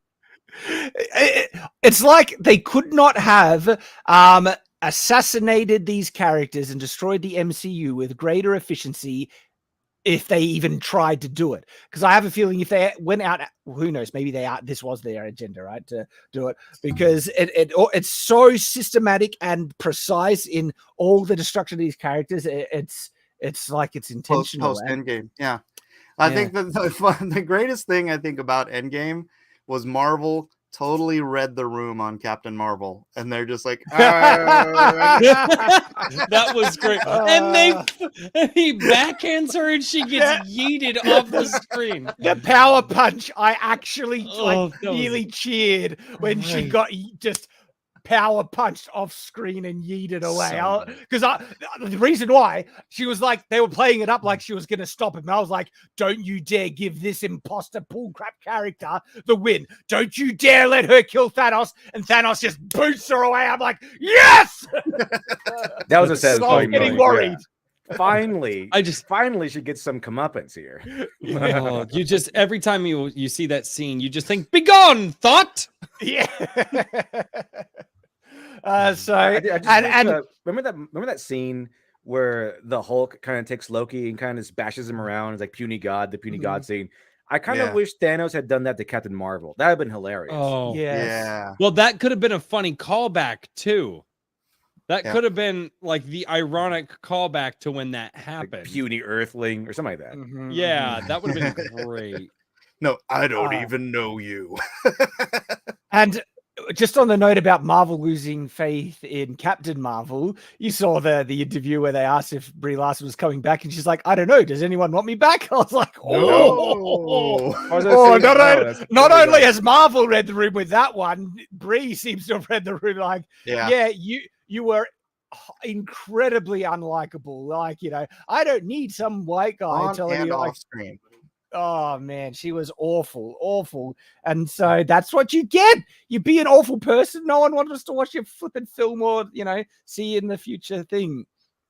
It goes into like, there's been recent comments about the death of the movie star. Have you seen those resurface? Because it was the guy who did Pulp Fiction and Kill Bill.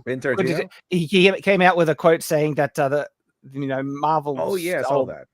That the movie star isn't around anymore or doesn't exist. I can't remember the exact quote. Yeah, didn't another director, Scorsese, said that a few years ago too, right? Mm-hmm. Seriously, I completely agree. I think the movie star, false like adoration goggles, the mask has been lifted, the curtains are revealed, and you see that all these movie stars are mostly horrible people, except for the few exceptions like Keanu. Media. Yeah, thank you, social media. But Keanu Reeves is a legend. He's a genuinely nice guy. Ryan Reynolds. Media. What? He's not. Keanu Reeves Ryan is Reynolds not on seems any to be social decent. Media. Yeah. Okay, but Ryan Reynolds, Hugh Jackman, they seem to be decent, right? Yeah. But the vast majority are just awful people. And Chris Pratt. When you think, Chris Pratt. I love Chris Pratt. But the thing is, though, I don't go out of my way to watch everything that Chris Pratt is in. It needs to be because back in the day there was the movie star where if there was the next Arnold Schwarzenegger movie, I got to see it. It's going to be an action movie. Like seriously, every single Jackie Chan movie, just because it had Jackie Chan in, I knew what I was going to get. It's going to be awesome. It's got Jackie Chan in. To me, like Jackie Chan was a mega movie star for me because like anything he was in, I didn't need to know the film, the premise, the story, the property. Right. It just had the star, and I would watch it because it had the star in. And that's, I think, actually a very legitimate kind of definition of what a true movie star is. If you just watch Tom Cruise it is still. See, people will go see anything with Tom Cruise. It's close because Tom Cruise has another aspect of what I feel is, I guess, a true movie star. And that is someone who is truly committed to the role, where he's doing all these crazy stunts and his skill set is so broad and willing to die for the role. Yeah. Yeah. Like a lot of the movie stars these days, they're really coddled. Okay. It's like, I appreciate, people like Chris Hemsworth, who they hit the gym, they get jacked for the role and everything, like good on him. But there's a lot of, you look recently, like you saw Namor, right? Where they're just like, the effort isn't as required, but also even people who like Chris Hemsworth, he gets really ripped for the role and everything like that. You compare that to some of the classic movie stars and the breadth and width, like, of the skill set they needed to, for instance, people, it's an old movie. Go watch Dancing in the Rain. Do you remember? Has anyone watched Dancing in the Rain? That's Kelly. minute. Wow. We're going back, right? There is like a sequence in there where one of the guys does this full tap dance, acrobatic thing, everything. It's like it's one take and is going nuts and is doing some of the most impressive, like, physical feats in this one take kind of shot. And so to be a full-blown movie star back in the day, you needed to be able to dance and sing and do acrobats and stunts and holy crap, the skills that you actually needed to be one of the bigger movie stars back in the day was huge. Mm-hmm. Well, and that's when musicals were hit. That brings to mind, the White Christmas. Like, look at some of what the dancers and the performers in that movie had to do. Holy crap. I mean, it's just, it's a totally, and you have to draw this conclusion because it's across all different performative arts. It's the difference between what Michael Jackson could do on stage and what the modern performers do on stage.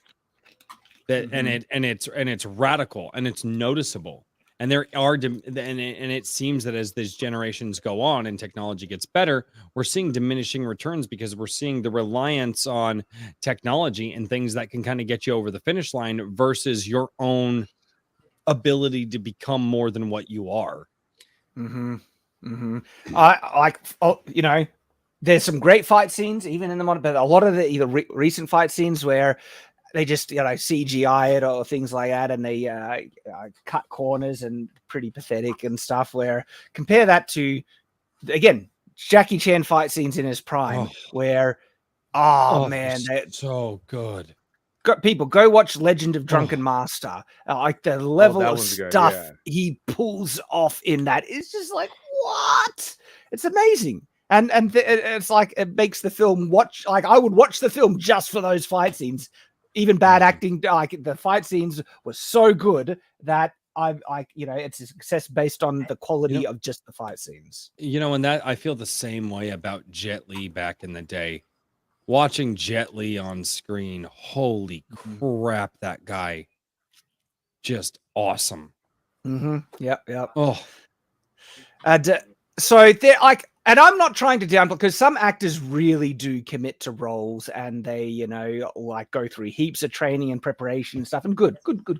That's good. But then there is the fact that even those actors, right, who commit to the role and they do all the work and stuff, right, we're in a state where I don't care. I can't think of many actors that I need to see the movie they're in because it has the actor in. And the fact that we've seen so many actors show to be just horrible people that are, when I say that they're like ideologues, I actually feel like, for instance, Brie Larson, I don't think she's an ideologue at all. I think she is, what's the word? No, I think she's a grifter. I think she thought it was expedient to her own career to go so hard on that stuff because, you see, like, she's against objectification of women and everything like that. You see some older stuff like when she was trying to do, she was objectifying herself happily to try and get attention and get certain roles and other things. So people are still posting stuff from like her YouTube channel, which apparently is still a thing. Oh, she openly objectifies herself and knows it. Like, well, see, you see the desperation where they're not actually, they don't actually believe these things are. Oh, they're so on board with climate change, yet they'll fly their private jets just for themselves across the world, and they won't go out of their way to, lower their own emissions. I think, what was it?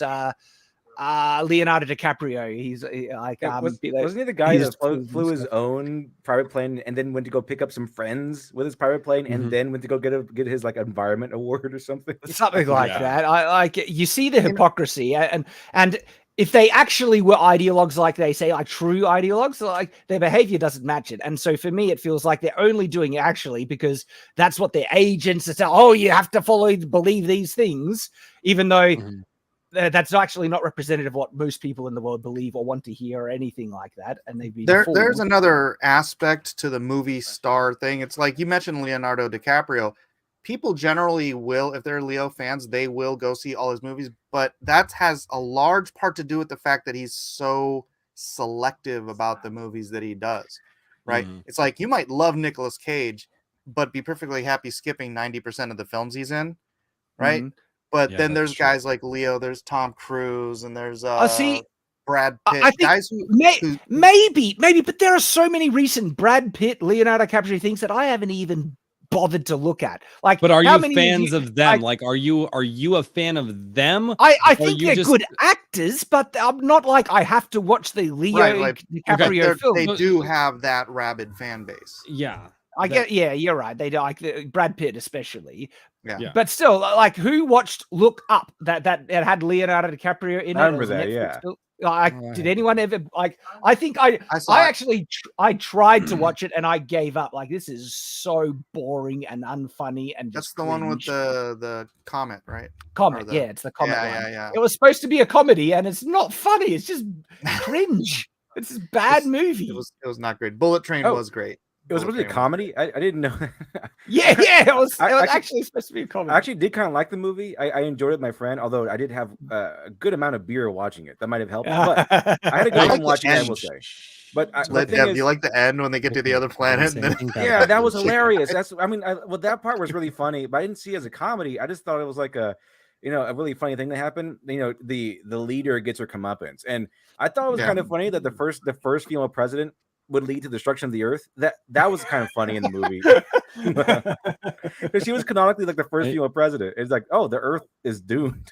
And you know what? It really, now that I think about it, the way the media, I mean, it was very much in line with what was going on with certain injection people are taking, right? It's like the media keeps telling him, don't look up.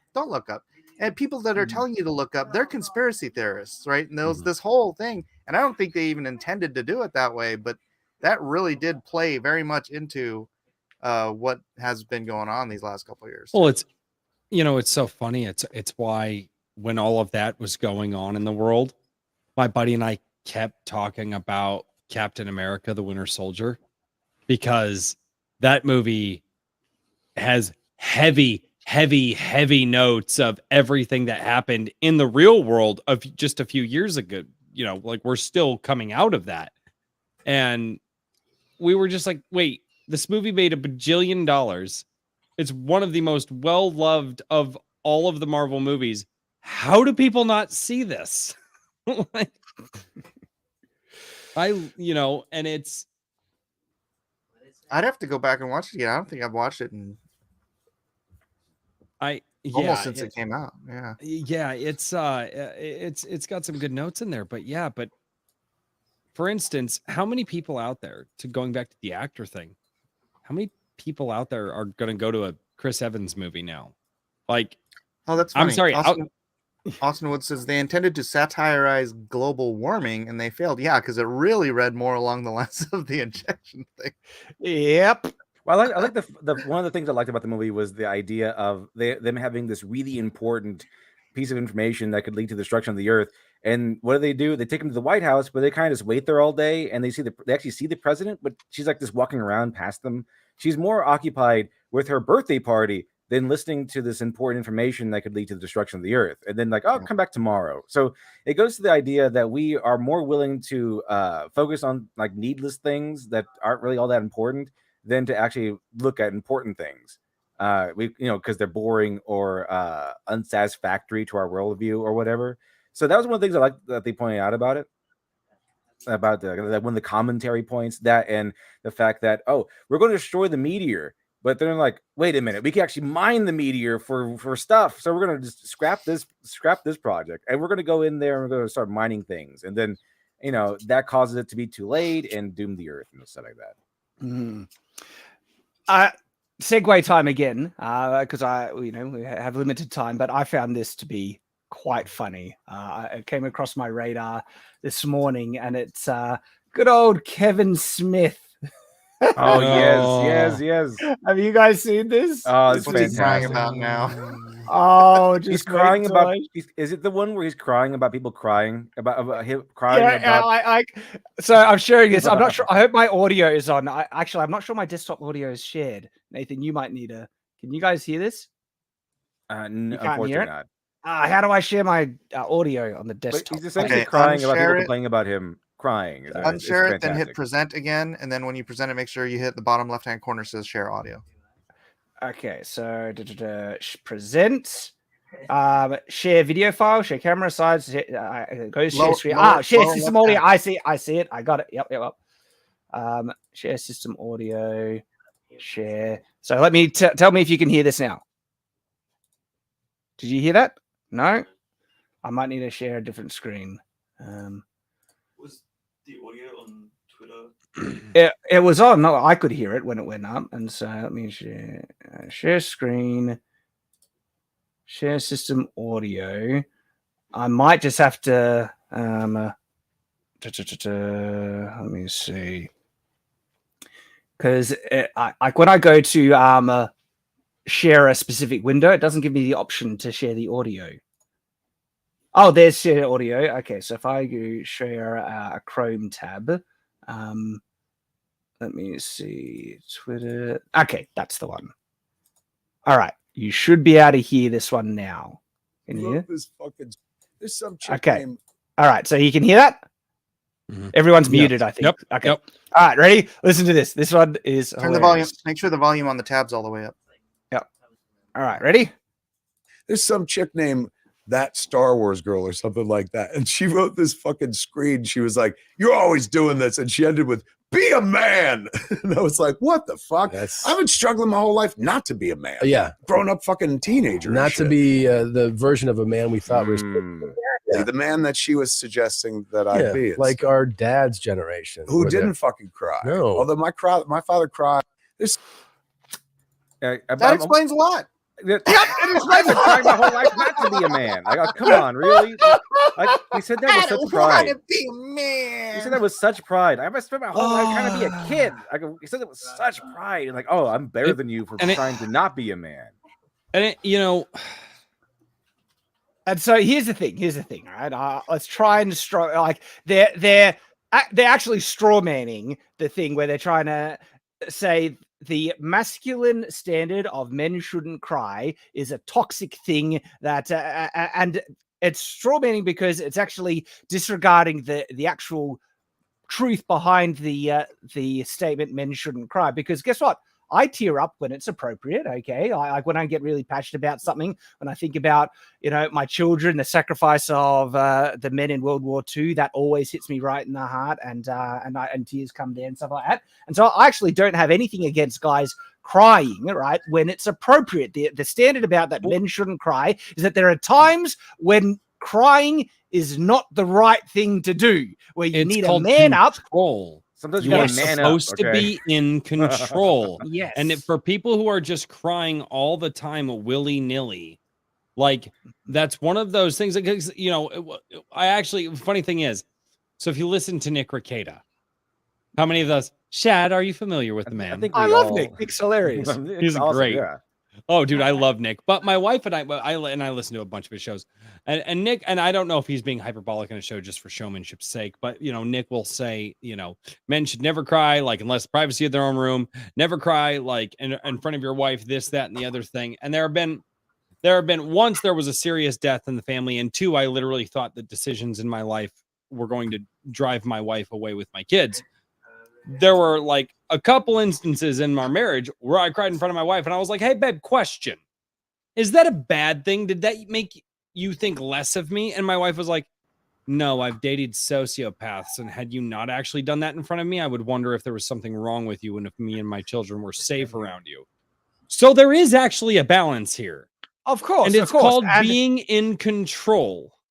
Mm-hmm. Yeah, but I mean, Kevin Smith is not crying for like a death in the family. He's crying at mid-credit scenes in Marvel movies. Yes, I know because he's a baby back bitch.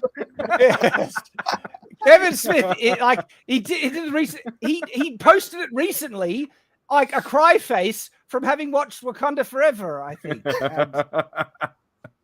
I mean, come on. See, like if he was really good friends with Chadwick Boseman, and then maybe, they did that whole thing, then that's one thing. That would be understandable because that's female Black Panther. That's not like crying to like, oh my goodness, I'm having a nerdgasm. That's the crying to because he would be essentially, hypothetically speaking, losing or remembering a movie or watching a movie that is in remembrance of a close friend. But that wasn't the case. He was just crying because of nerd stuff, like he's having a nerdgasm. And he goes out of his way to share it. It's like that's the others, like exactly. I want to point out that it's okay. You feel emotions, something you can't help. Oh, you cut out again, Lit Dev. It happened again. You disappeared. What's going on? Zero Gun says, to be fair, I cried when it came to Wakanda Forever too, but for very, very different reasons. I don't, and I do. And I say that I don't, but there's a larger conversation around here. But I just hate the feminization of men that they've been. I want to talk about that. The feminization of masculinity. But to finish my point real quick, it's the idea of that. It's the crying. Like it's the people will have this emotion. It's fine. It's that men shouldn't be proud of it. They definitely shouldn't be, posting it on social media. It's like so. I remember the story about Stonewall Jackson. I believe that was his name. Or during the Civil War, he actually was known for keeping a straight face during battle, keeping it together in battle, where people were like, "Wow, that guy's intense." That's why they called him Stonewall Jackson. That's why they called him Stonewall Jackson. Yeah. So, but there was a story where he one time, after reading a letter and everything, after reading experiencing the death of so many young men, he actually went off by himself, sat down, and he was outside, but he wasn't like making a big deal out of it. He sat down and started crying over all the loss of the lives under his command. So it's not like men can't cry. It's just that there are certain times to express that emotion, and men really, it's looked down upon that they do it in public. Now, crying in front of your wife or whatever, that's fine. That means she's your wife. But making a public display about you being an emotional man, that's not really highly looked upon. That's kind of where we get that's a little weird. Because you're not in control. You're not in control of your own emotions, and you're not in control. And if you can't control your own emotions, as men, we are looked at as the people who need to take control once in a while to, I don't know, fight wars, defend our house, go out, build things.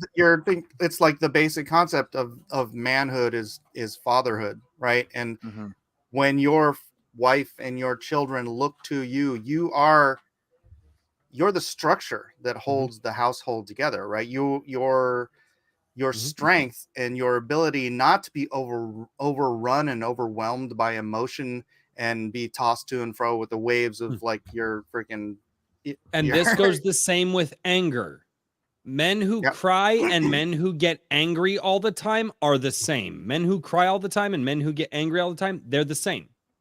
Don't mistake the two. Those are both men who are out of control. It's in the lack of masculinity. Stoicism great again. I could say that there's probably examples like that, but I can also see examples when they're not so correlated, where a guy that is emotional doesn't get overly angry. So when a guy cries, can still control his anger and things. But it's the lack of control. It's if somebody is just crying all the time, they obviously have a lack of control in being able to control that emotion. And guys who get angry all the time and are putting fists through doors and kicking the puppy out of the way and all that, like, they obviously have a lack of control in being able to. And men, the thing is, we have to make sure that we are here to teach our children, and that we teach them, guys, it's okay to to have these emotions at these set times. You know, that's why I teach my son. It's okay. I mean, he's surrounded by estrogen. He's got 3 sisters and a mother and me. Like we're just swimming in a sea of estrogen in the house. It's you threw yourself in with the estrogen, Royce. And so, but I tell my son, the estrogen problem in your house because my son will get shut up. My son, he did on purpose. It was a good self-deprecating jab to yourself there, Royce. I appreciate that. I do it all the time, and then Mike has to make it worse. But my son will tell me sometimes. He goes, "Dad, I'm sorry for getting angry." You know, because he's a boy. He wants to be a boy. He wants to do boy things. And I tell him, I'm like, dude, don't be sorry for getting angry. You should be sorry for getting angry at the wrong time, because anger, we're built with it. We need it. It can be a very useful tool. Oh, yes. At very specific times. You should never be sorry for feeling anger, but you should be sorry for maybe acting on it in the wrong moment. And that's shall inherit the earth. Yeah. Exactly. Most people don't understand what meekness is. That is when you are strong, you're powerful, you get angry, but you are in control of your actions. So it's like the meek shall inherit the earth. It's those people who do know how to utilize their anger at the right times and their power, most importantly, at the right times over other people or whatever their situation. That's meekness. Yeah. Self-control. Anger and happiness, love, right? These are actually not inherently good or evil. Okay, people say, "Oh, we should spread more love in the world." It's like, hang on, it's bad to love theft. It's bad to love murder. Okay, love in the wrong thing is bad. It's bad to love certain this woke culture. I'd say it's pretty bad to love certain philosophies behind this woke ideology as well. And in terms of anger and hate, it's pretty good to hate murder and rape and all that stuff. And so it's all a matter of what those emotions are invested in and using them at the right, appropriate time. Absolutely. So the other thing, again, about the crying side of stuff, it's, again, knowing the right time when it's appropriate. And I personally because this whole notion of it's bad that men cry and they it's bad that men don't cry and they need to learn to express their emotions. When they say that, what they really mean, men need to learn to express their emotions like women. That's what they want. Okay? Yeah, men don't express emotions like women because they're men. As far as I know, men tend to when they get really angry and they control themselves, they tend to express it through creativity. A lot of the time, like they might work on a car, and not necessarily like a painting. Yes, they work on a car, build a shelf, something like that. Being alone, and also sometimes punching a boxing bag. Okay, men do naturally have a desire to work through their emotions physically. That's not a bad thing, but they are being vilified that it is. Men's inherent violent nature and stuff like that. And you know what? Hold on. Then at the exact same time, the same people who are saying all this stuff are the ones that are trying to tell women to be men. To be more aggressive and more assertive and disagreeable. Men, stop being men. Women, you be men. And then we'll all what? This doesn't make sense. That's why woke is going to lose in the end, because Mother Nature is not on their side. But they're going to take down a lot of people in the process because there are a lot of feminized men who feel traditional masculine virtues are toxic, right? Like Kevin Smith, look at case in point, okay? And this is not good for men's mental health, okay? Mental health is bad mental health is on the rise, and on so many things, because there are traditional ways that actually suit the male mindset, suit male biology, right? In terms of being physical, working through emotion, the traditional masculine way, okay, can be beneficial. I'm not saying for everyone. I know there are always exceptions, okay? And you do what... But the problem is that people want to base the rule on the exceptions. Yeah. And we can't. We have to talk about the rule. Yeah. And far from suppressing men's violent nature, no. Men should not only learn to increase their violent capacity. They need to learn to control and use at the right time. But a man who is capable of incredible violence but knows how to control it is a far greater benefit to society, to his family, everything like that, than a man who does not know how to use his strength appropriately, or anything. Because like that. we are the check on society. Well, it's interesting. There's actual statistics, and stuff that because a man who learns his strength knows how to apply it appropriately and stuff like that. And you find this when you put kids into martial arts and stuff, they end up being less violent because they are more confident. And usually the people who get afraid easier are the ones who can lose control and lash out and go far more violent, where the people who are able to control themselves, control their fear, actually can react far more measuredly in violence, in violent encounters and things. And there's an interesting thing that female police officers are more likely to grab the gun out than trying to resort things without a gun, because there's a different balance in regards to men who know how to use their strength and everything like that. Usually feel more confident and men who to resolve do physical intrinsically have that. I mean, men do intrinsically have a strength. I mean, testosterone is a hell of a chemical. No. I mean, and that's one of those things, is that, those who can and know that they can are much more withdrawn. It's why every time you talk to a soldier, they're like, the reason that I don't want to see war is because I've already seen it. And then all the people out there, we should go to war. And you get all the soldiers that have already been on the front lines. They're like, no. Not a good idea. Nope. I've seen what you want. Not a good call. They're like, don't get me wrong. If we go to it, I'm ready. Yep. But the soldiers are the first people always calling for not war, because they've seen what this does. They've witnessed it. They've smelled it. They've heard it. Going back to what you were saying, Shad, about kids learning martial arts. My boys are in Muay Thai right now, but I took Taekwondo in the 3rd grade through the 7th grade, and I quit right before my black belt testing. But it was drilled into me in martial arts as a kid how easy it is to accidentally kill someone in a fight. And so it was like, that's why it was like they would drill it into you. You'd never get into a fight. First of all, never use your martial arts unless it's a life or death situation. Right. And then on top of that, which kept me from ever, I mean, ask Royce. I can be a bit of a prick.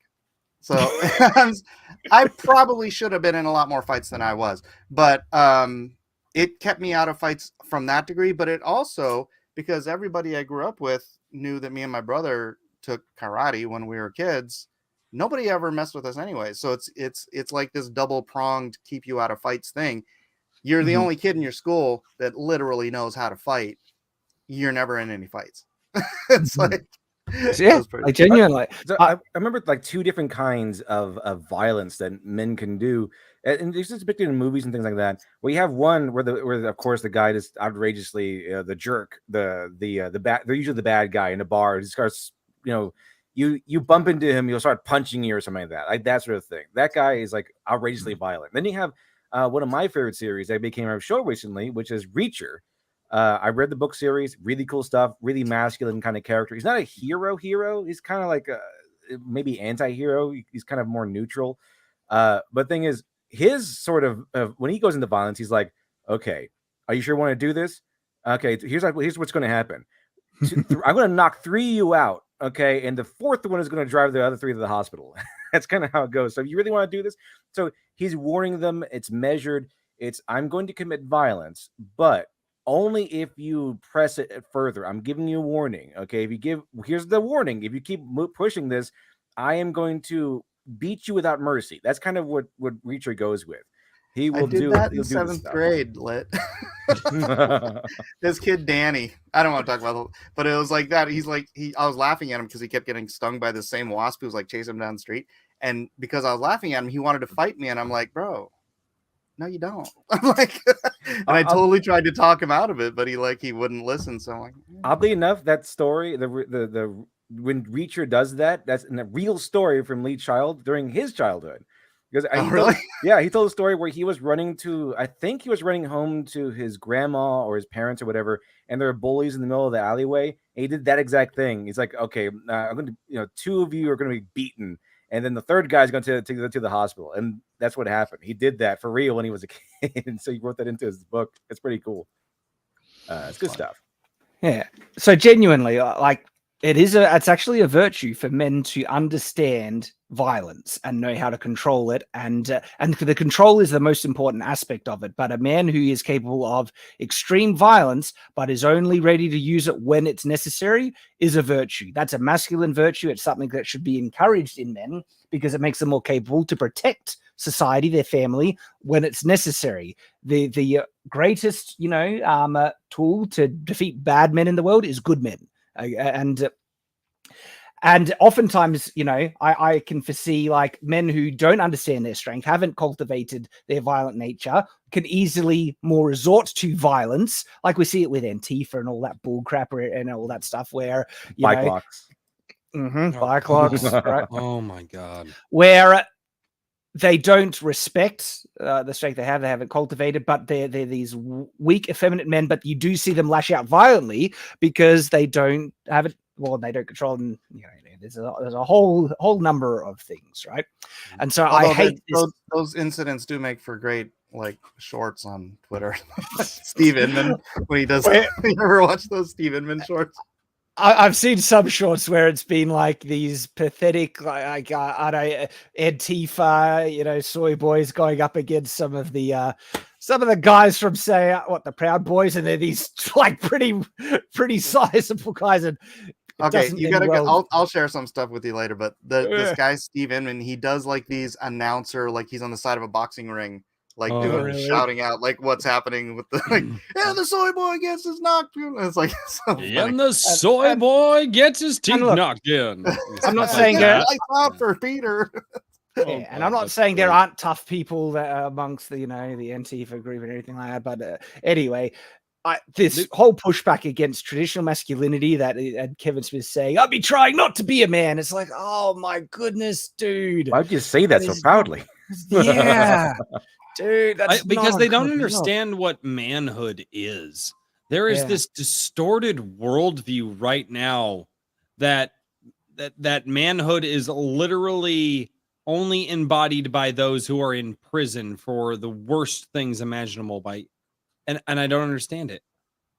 Well, you could tell in the video himself because he was talking to somebody else who agreed with him. It's like, oh, we don't want to be like our fathers who didn't cry or whatever it was. It's like, okay, clearly you guys had terrible fathers, but you didn't learn the lessons of having a terrible father. You just took that as a reason to defame all of what it means to actually be a man, Yeah. I don't understand.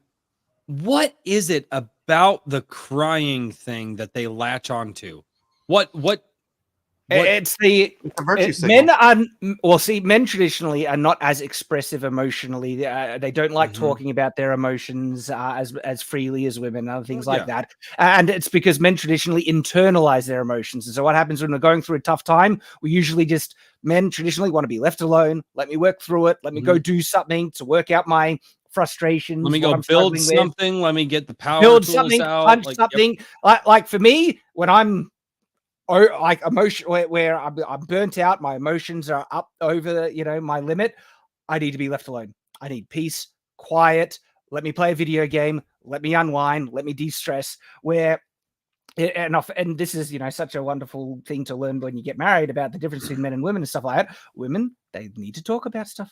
That's my wife, when she's upset and everything, she needs to talk about it, and she doesn't want me to fix anything. She just wants me to listen. That's the thing. Yes. Men, don't fix it. Don't win. Because how many times have you walked into that one? Because you go. That was the error. Like, if you just do this thing, and they don't want. I ran into that a lot. shortly after marriage, my assumption was my wife must be telling me all these things that aren't working well because she wants help to resolve it. So I was like, all right, we could do this. It's like, no, didn't help at all. It does apply when she tells you that the toilet's not working. Oh, yeah. Yeah. No, it doesn't. No, it doesn't. Yeah. Fix it. No, Royce, don't go hug the toilet. Just fix it. I have 2 vehicles to do oil changes on tomorrow and a plethora of other work. So there you go. We're doing our Thanksgiving on Saturday, so I'm good. Yeah. But no, I really... I was just saying, I really feel the whole it's bad that men don't cry thing is actually just an expression of a broader, thing or criticism where they think men do not express their emotions properly, and they think that leads to poor mental health in men. It's like, wait. Men usually will talk about their emotions with their other male friends, okay? Guys usually, it's one-on-one. Guys can talk about stuff much easier usually than with women, and that's a perfectly natural thing, okay? There's nothing wrong with that. And also, there's nothing wrong with guys wanting to work it out themselves. This whole thing where if you don't talk about your feelings, you get a bottle up and explode, that's mostly bullcrap, okay? Most guys know how to deal with their own emotions, and the natural way that they find is let it... And granted, there are sometimes disagreements between people that can only be resolved when you talk about it. That's obvious, but that's a different thing to just dealing with stress. And that's a weird thing. I love screaming at the windshield on my drive home. Seriously. Like, not even a lie. I will just because you got to get it out, right? Because whatever it is, you can't take that home to the wife and kids. You talk with the wife about it afterwards, but when you're just like just something, so just rage at the windshield on the way. And I say crap to my windshield that I would not say to my worst enemy. That's why there's so many cracks in it right now. But it's true, guys. Whether, like you say, whether it's boxing, whether some people it could be writing, some people it could be, talking with their buddies, working out. Working out is a fantastic way to get all that out. But you gotta have something for that rage to go. And they have demonized all the places that traditionally are good, like punching a punching bag. That's a great place for rage to go, because guess where that rage doesn't go? At somebody else. It goes into a punching bag. It's an inanimate Go for object. a freaking run. Go for a walk. Yeah, exactly. Just exert. But yeah, what you were saying earlier is it's interesting. In my case, it's like if I'll deal. You ever have a situation where you're like, you don't know what's wrong, but something is just bugging the freaking crap out of you, and you're like, you can't pinpoint what it is. My wife will see that when I'm going through something like that, and she'll just say, is it this? And it's like putting a label on my problem. I'm like, holy crap, how do you do that? And it's like, once you name it, you can deal with it, it's like, but when it's just there and it's all over the place, you're like, what is wrong right now? It's funny. She's a good helpmeet. So I have a pet peeve, right? And it's not a good one. It's probably very biased being to me. I just can't. No, it's it's the effeminate way of speech that you hear in a lot of men, and it's not men that have a high voice. I know a lot of men that have high voices that speak with confidence and authority, and they sound masculine. But you know what I'm talking about. You know what I'm talking about, and I think it's just one of those additional signs of a drop in testosterone in men in the modern day. And it's a pet peeve. It's like, speak with some guts, project your voice, be confident, speak like a man, anyway. Speak like a man. Speak like a man. Like a man. Can we rename this stream? Like a man. Number 4. Like a man. Like a man. Now you're a man. Man. I have it.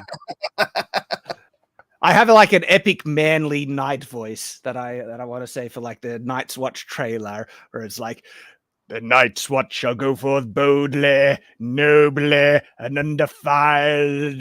And then, anyway, I like that one. If it wasn't for this deviated septum, I'd have a much more manly voice.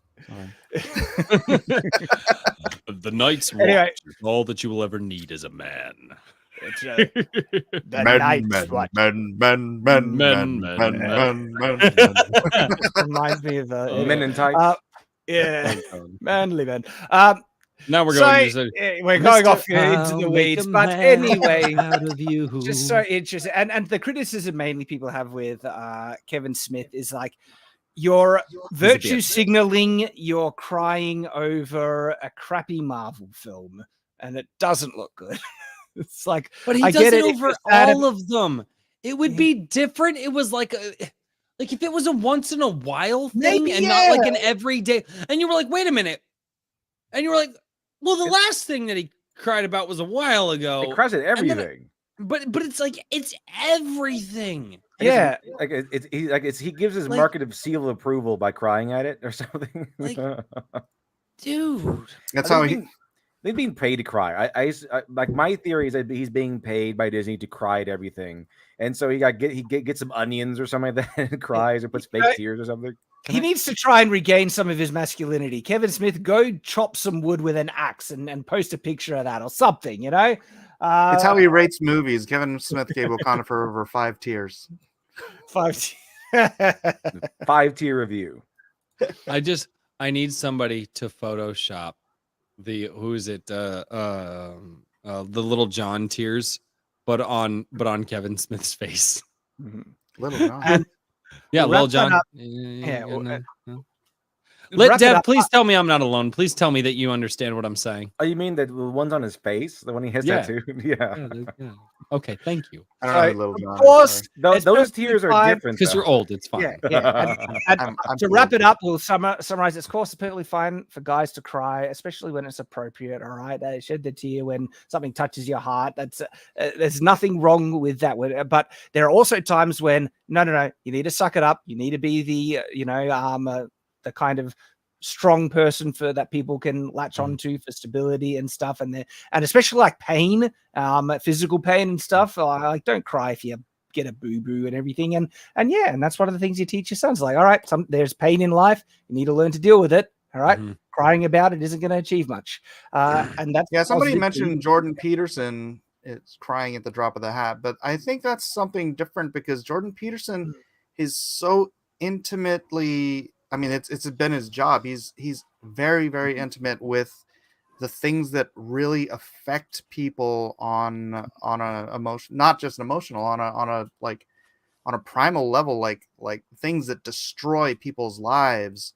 And so it's like when he starts talking about a subject, that's that kind of stuff that he's flashing back. It's like Ellen Page freaking being out there boasting about chopping her boobs off. And then like he starts crying because he's thinking about all these poor kids who are going to look up to that person as a role model to mutilate themselves and then freaking end up killing themselves because of the stupid decisions they made because of her. About the like just on that note, sorry, Royce, but like, the trans regret stories are my god, I know, they're horrifying. Holy. And the people these are people that legitimately, after reflection, everything discovered they're not actually trans. Okay. But they're in a position now that the people encourage them to go through that transition. They have a case for full on abuse. The people that were saying, yes, you are, do this, do that. And they've made permanent, changes to their body. Like, they can't take back. Like serious. They're like, doing that type of transition should be such an extreme thing and something to be considered with such like hesitant and careful consideration, because the horror that happens when people regret doing it is just permanent. I firmly believe. I mean, laws should be made in countries that transitions like that should not be legal until after 25 years old. Because that's when the brain is fully developed and is no longer going through. I mean, there are some men out there. I mean, men go through puberty till they're like almost 27 or something like that. So the brain still hasn't fully developed in men a lot of the times. But women, it's a little younger. It's 24, 25. I think that stuff like that should be barred, period, until the brain is fully developed. Chemically altering the body Is it? Well, I mean, it's so funny. We put legal limits on drinking and driving and sexual interactions, and stuff like tattoos, and a decision like your gender identity is such an extremely serious one. And they say, anyway, so it's you like can kill as I was yourself saying in all before, other manner of ways, but you're not allowed to kill yourself, this way. Well, hang on, like makes no sense. suicide is also like you can't stop people from doing it, but encouraging suicide is against the law as well. Not really. Nope. Well, Assisted encouraging that suicide whole is becoming more and more popular. 42%. Assisted suicide is becoming more and more popularized throughout the world. In Oh many my different gosh, countries. Canada is one of them. There are some embracing. states that have already passed laws with it. I believe Colorado was one of them. Part of the reason I left that state. Also over in the UK. There's a country or two that's also passed it as well. But no, it's becoming a really, really popular thing. A lot of things are trying to be normalized in the modern day. Yeah. But we are coming towards the end of the discussion, and so I do want to get to the super chats and start winding up. Gentlemen, thank you for joining us. You're more than free to bow out now or stick around for the super chats. It's completely up to you. May I go check on my kids again? My wife is not here tonight, so that's why I've been disappearing so much. Is because I'm like, okay, nothing's burned down, nobody's hurt. Dad, we're hungry. Dad, we're hungry. I just gave you food, but Dad, we're hungry. Chad, do you know what I'm talking about? I know exactly what you're talking about, man. I'm just like, all right. We had a picnic the other day. They could eat as much as they want. Picnic's over. I'm hungry. You could have eaten as much as you wanted. You're on the way. Hey, can we have McDonald's? You just ate. What are you talking about? I don't. So that, and I do apologize to the chat and to the fantastic panel here. That's why I've been dipping so much. That's fine. My wife isn't here. If my wife were here, it'd be fine. She's not here right now. Send help. Send help. You heard it here. Royce needs help. Don't say it like that. All right. Well, I'm gonna go check on them. And if it's cool, I'll come back. Thank you. Absolutely. So, all right, give me 5. Getting to the super chats. Cameron Darren Camera for $4.99 says, "Sad news. An AI took away my job at Disney and Amazon. So now I'm back to throwing money at the toxic patriarchy." Yeah, patriarchy for the win. And hey, if AI can make great quality art, I was like, it just brings more great quality art in the world in my mind, and it doesn't stop people from wanting to make their own art. Okay, it might make things more competitive, clearly in the professional realms, but I think people can. It creates more opportunity in my mind. Then Darren Cameron again for $4.99 says, "Rapid fire magic system pop quiz. If a human was sun forged, could a light bringer use his final miracle to extend the person's life?" So, human sun forging, interesting topic in regards to my novel. It isn't introduced in the novel, but in the short film, it is introduced as something that is able to happen, and that's to solve a plot hole in the short film that we were doing. Because there is actually a world building mechanic that explains that there is a way to sunforge humans, but it comes with great costs and stuff. Could a light bringer use their last miracle to extend the person's life? Yes, they could. They can remember, they can use their last miracle to bring people back from the dead. So the last miracle is pretty darn extreme. What they can do. So, good question. Knowing the law. Cameron Darren Camera for $4.99 again.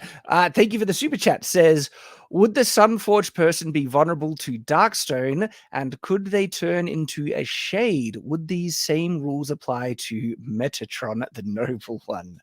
So it depends on what's getting Sunforged, and Darkstone would usually nullify the effect of the Sunforging. It wouldn't kill them. Could they turn into a shade? Yes, they could, but the sunforging effect would be removed if that happened. Would these same rules apply to Metatron if he's in the world of Everfall? Yes. All very good questions. Law questions, deep questions. Talking Prop Press, good to see you, man. For $10 says, Shad. Oh, hi, Nathan. everyone, buy all Shad things. You heard it here first. The old Shad. The all Shad. And then Cameron for $9.99 says, if a shade were shoved off the edge of the continent and a chunk of sunstone and darkstone was strapped to it, would it become an honorary archknight, or would it be an arch shade sworn to aid evil? I cannot answer that one for spoiler reasons.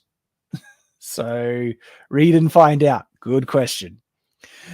Charlie Voos for $2 says, just saying hi, Shad and Company. Much love. Much love to you, mate. Betty Adams over analyzes for $5 says, can you have a night review Transformers Earthspark? I found it surprisingly well written and wholesome, but question my objectivity because of nostalgia. Transformers Earthspark, is that an old one or a new one? What's that one? Don't know that one. Never heard of it. Never heard of it. Must be new. So guys, just for conversation's sake, I started watching the new Wednesday show. You know, the Addams Family show on Netflix. Oh yeah. Have you guys seen? No. So I don't. So far, my thoughts on it. It painfully average to little below average. It's dripping with, you know, woke stuff. They reference the patriarchy twice, my truth once, but it's not so intrusive that it's hijacking the plot per se. It's just that, we got to have the tick boxes, and so they injected in there. But holy crap, something that is intrusive in the plot is they have they did Pugsley dirty, really dirty, and is barely in it. He barely appears for a scene at all. But Pugsley is locked in a locker, and Wednesday opens it, and he falls out and is crying, and it's like, you bloody did Pugsley dirty. Pugsley was as much of it, like, yes, he was a Pugsley bit like, was a boy's boy. He was Little Chad. He was like, a little have you Chad, ever- like he would do crazy things. He wasn't afraid of anything. He's friggin' Pugsley, except for when Wednesday puts an apple in his mouth and wants to play Burn the Witch with him. Then he'd be like, "Ugh." But then you take the apple out. He says, "What's going on?" He'd be like, "Oh, we're having fun. We're playing a game." Like Pugsley was a Chad, and any fear is usually put on. And he doesn't get afraid. And so they have Pugsley being this, like, crying, being bullied. And it's like, you did Pugsley dirty. How did the guy who played Gomez do? Because that's the one, when I was looking at the casting, I'm like, that guy got no charisma. Yeah, that's Who was the original Gomez? Please remind me. Way back? I don't know. Yeah, the original. Yeah. So, so we still watch it because we have. You mean the '90s movies? No. Okay, The original. way The back. black. Yeah. I don't remember because we still watch it here, like every like around the holidays. The black and and white, the original Addams Family black and white is great. It holds up. It's My still kids good. love it. You can watch it for free on YouTube. The episodes are free on YouTube. Watch. Look it up, guys. If you guys have a Roku TV, it's is it Pluto or it's another one of those free like TV? You can watch it on there. They have an entire Addams Family channel, and I'll turn it on, and my kids will just sit there and just love it. Yeah, and so John Aston, chat saying. The best character in the black and white Addams Family is Gomez, hands down. His charisma and charm is just off the scale. He made the show, and if anything, like the kids, Pugsley and Wednesday were just minor characters. The parents were the balance. Morticia they were great. And Morticia and Gomez.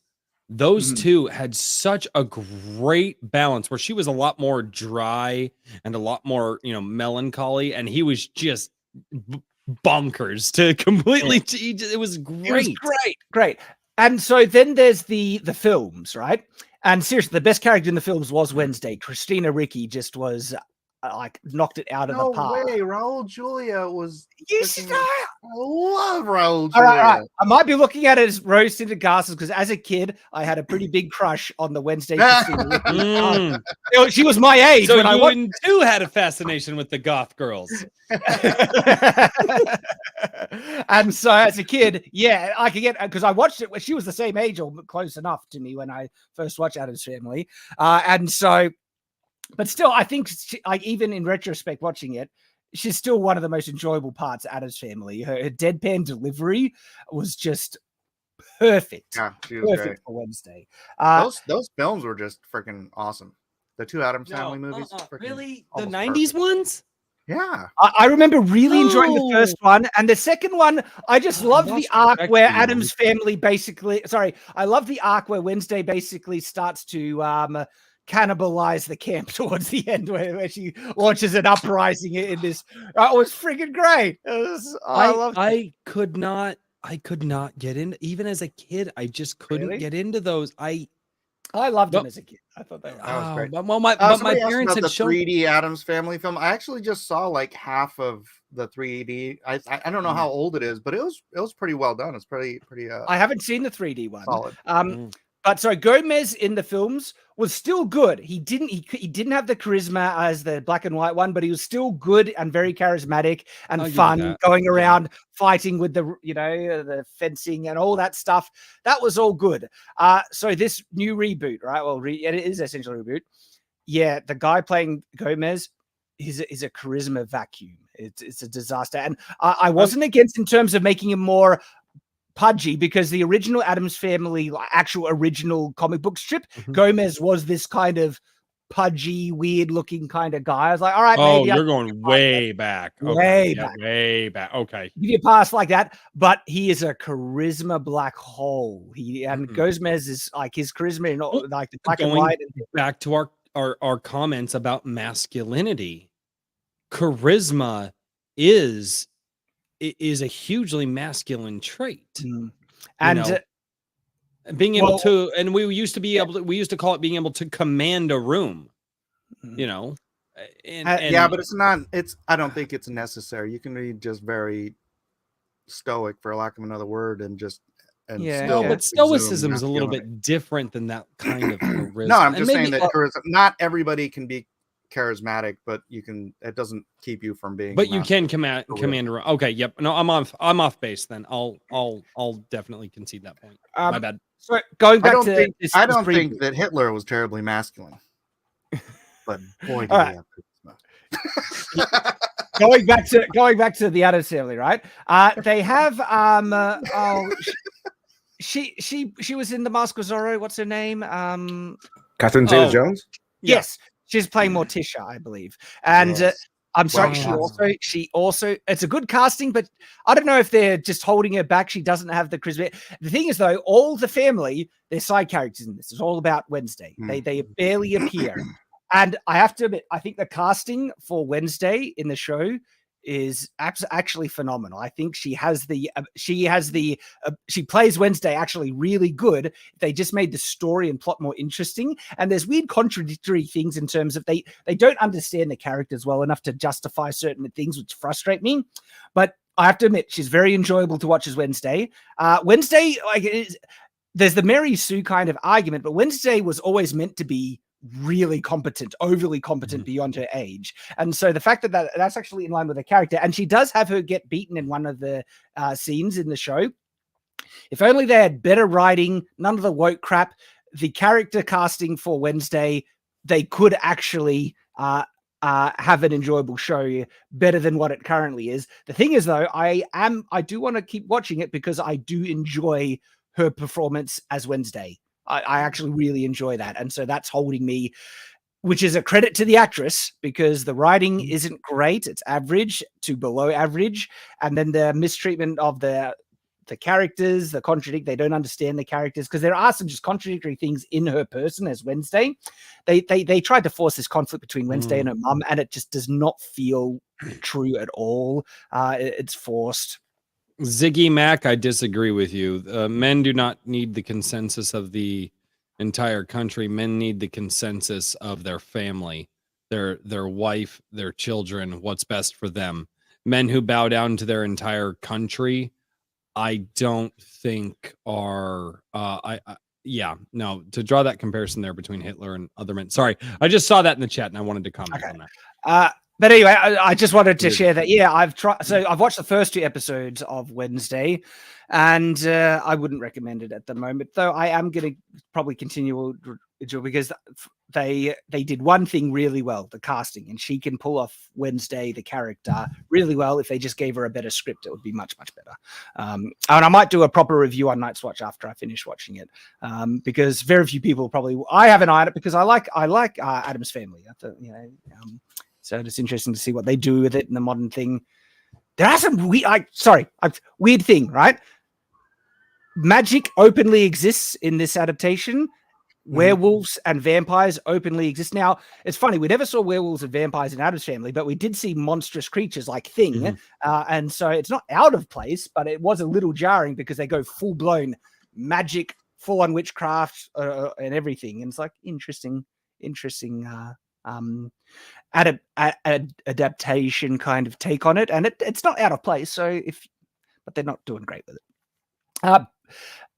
Okay, so that we read the one from Betty Adams Overanalyze about Transformers. Thank you for that. And then Cameron Darren Cameron for $4.99 says, any chance of you narrating a chapter of your story with a Polynesian accent? No. Nikki D for $5 sends an emoji of someone curling, a character curling some weights. Thank you for Get that. swole. $5. Get swole. Nicholas Cruiser for $10 says, grats to his mum. Welcome to America. I think he's talking to Metatron. Was it or no, to my mom. Yeah. To my mom. Right. Yeah. Oh, No, she's she's lived here she's lived here since she was a little girl, but she was never an American citizen. My mom hates her country's politics, which is Canada, but she loves her country and her countrymen. But my mom, she loves the US. My mom is the one that taught me to appreciate the United States history. She used to read me history books when I was a kid, taught me to read them, taught me to, and she's the reason that I am as patriotic as I am, even though she was a Canadian. And this last year, she finally sealed the deal. She's in her 60s and she became an American citizen. So she was able to vote in her first election, which was just because she used to just call all us kids and because some of my brothers and sisters, mom, who do we vote for? Because my mom, she was really in the know. She'd pay attention. She was like, here's who you vote for. But my mom could never vote. So my mom was actually able to vote for herself and not just tell her kids, what. Well, obviously she's voting Republican because if she could have voted Democrat that whole time. Right. She could have. No, she could. Oh, and my mom and I have a very, very different view on a lot of stuff. But no, my mom, she taught. She's just amazing. I'm so proud of her when she called me and she was like, "I'm an American citizen now." I was just like, "Yes!" Congrats. And my mom, even before she had her citizenship, was more American than like 95% of the people that I meet out there who are born in this country.